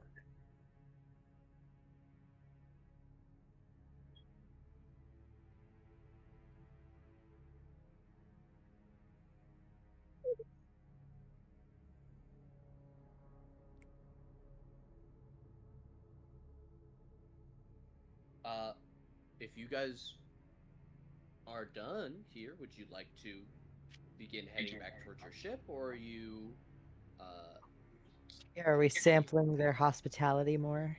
Or are we not picking up supplies? I love samples. We'd probably have to stop over at one of the Galarian stuff. It doesn't mean we have to stop directly within the normal port. It means that along the way. Fair. yeah, well, they have plenty of things like food and supplies in terms of like non-magical equipment. They don't have alchemists and things here in exchange for not having healing. Oh god, echo. They don't have like healing potions laying around because Herzier and a few other druids are pretty present. They're walking healing potions. Yeah, Yep. exactly. House Gold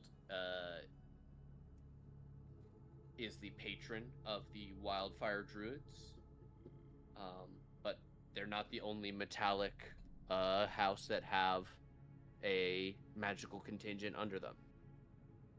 For example, Herzier, you know about the you know that the House of Brass boasts the largest group of mages in any of the Draconic nations. A huge standing army of sorcerers.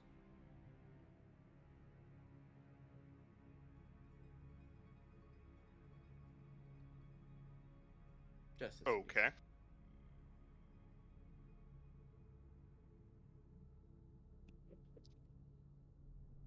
Sorry, I'm gonna close the notebook and stop just randomly.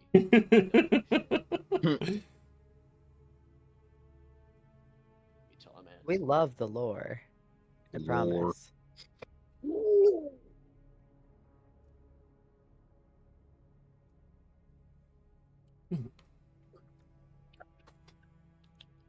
Suppose we're being meta now of planning out holy water, dealing with the undead, and if there's other holy barriers that we can enact to drive them away.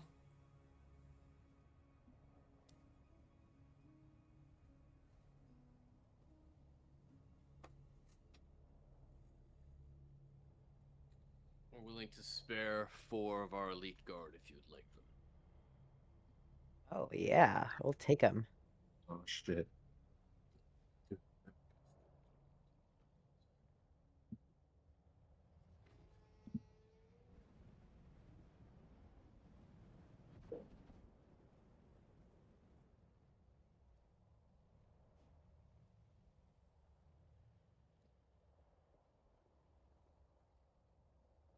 Especially with the extra help, it would be the most important, especially striking at the heart of the Blue Dragons. Even in this disruption,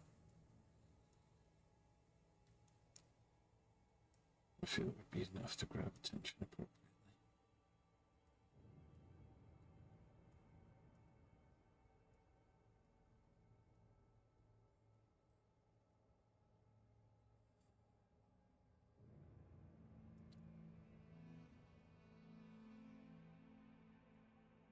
Alright. Then, if you guys are done, would you like to come back upstairs? Sure. And before leaving, just be like, thank you very much for your counsel. Your aid.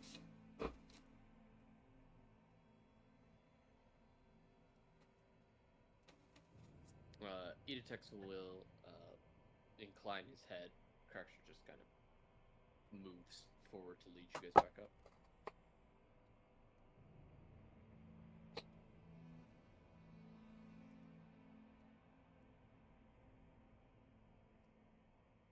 All right.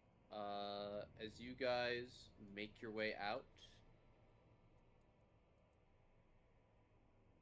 to the courtyard, you can see that all the doors of the schoolroom are open, and the children are beginning to file back into the classroom, even as you're coming this way. Jesus, this Sounds of place their looks awesome. conversation in Undercommon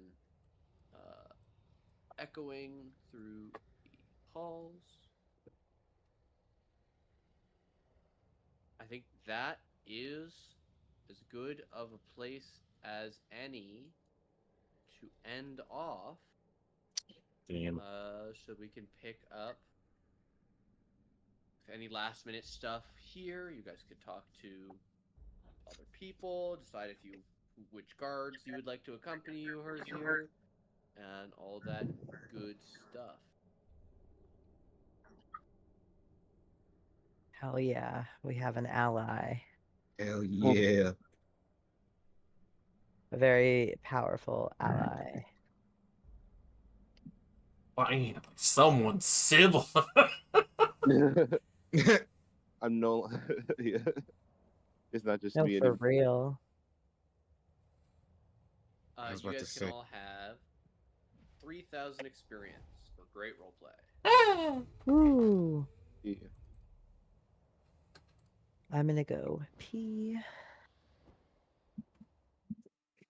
Keep the kimonos. Oh yeah. I'm about to say this shit made me look like Samurai Jack. I'm definitely keeping it. What? Aku? Ako! Unrelated. This spell is hands down the best spell to gaslight someone. That is insane. You just you declare everybody but the person you're gaslighting, and then be like, I don't know, it seems totally fine. And you're like, what the fuck? This area sucks. The trees are attacking me. Oh god. The trees are attacking. Wait. What? Oh god, this is a lot. It's a brick. The grasping undergrowth, especially, like it they feel soft and reshape themselves as like sheets and beds, and you're like, oh my god, this is so painful. No one's supposed to lay down. Oh. Oh! Ah! Bees! Okay, I'm back. Every blade of grass is just trying to stab through your skin and giving you like little paper cuts. There was a movie like that. I don't remember what the movie was, but it was a movie like that. I remember that shit. You were running But through a yeah, as field far and the as grass just pointed up, stabbed them through the feet. I remember getting that. getting back to the ship or whatever, I figured I could just wind walk us, and we could zoom through tunnels with y'all leading the way. Ooh. Hell yeah. Damn, we really are in Wano. This Mhm. motherfucker is goddamn wind walking. Yeah. Trademark. Trademark. Wano. The sun god Nika. Most I mean, Joy Boy. Joy Boy. The most chill fucking place ever. And they got taste. And Shit. fucking moonshine that knocked kill on us.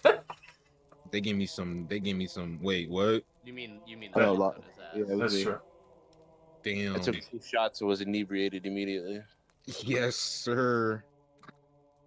So Can't. is that it for tonight's game? Yes, sir. That is where we're gonna hold off for next session. Alright. Because I gonna lie, I'm dozing off a little bit. It's dying, Jin. Understandable. Quick, give him Yes. another shot of mushroom shine. Yeah, the mushroom rum. Drink the turpentine, son. It'll save you. Drink some turps. This was fun. Can't wait to do it again. Thank you, Nate, for DMing. Mm-hmm. Well, yes, see y'all next week. See you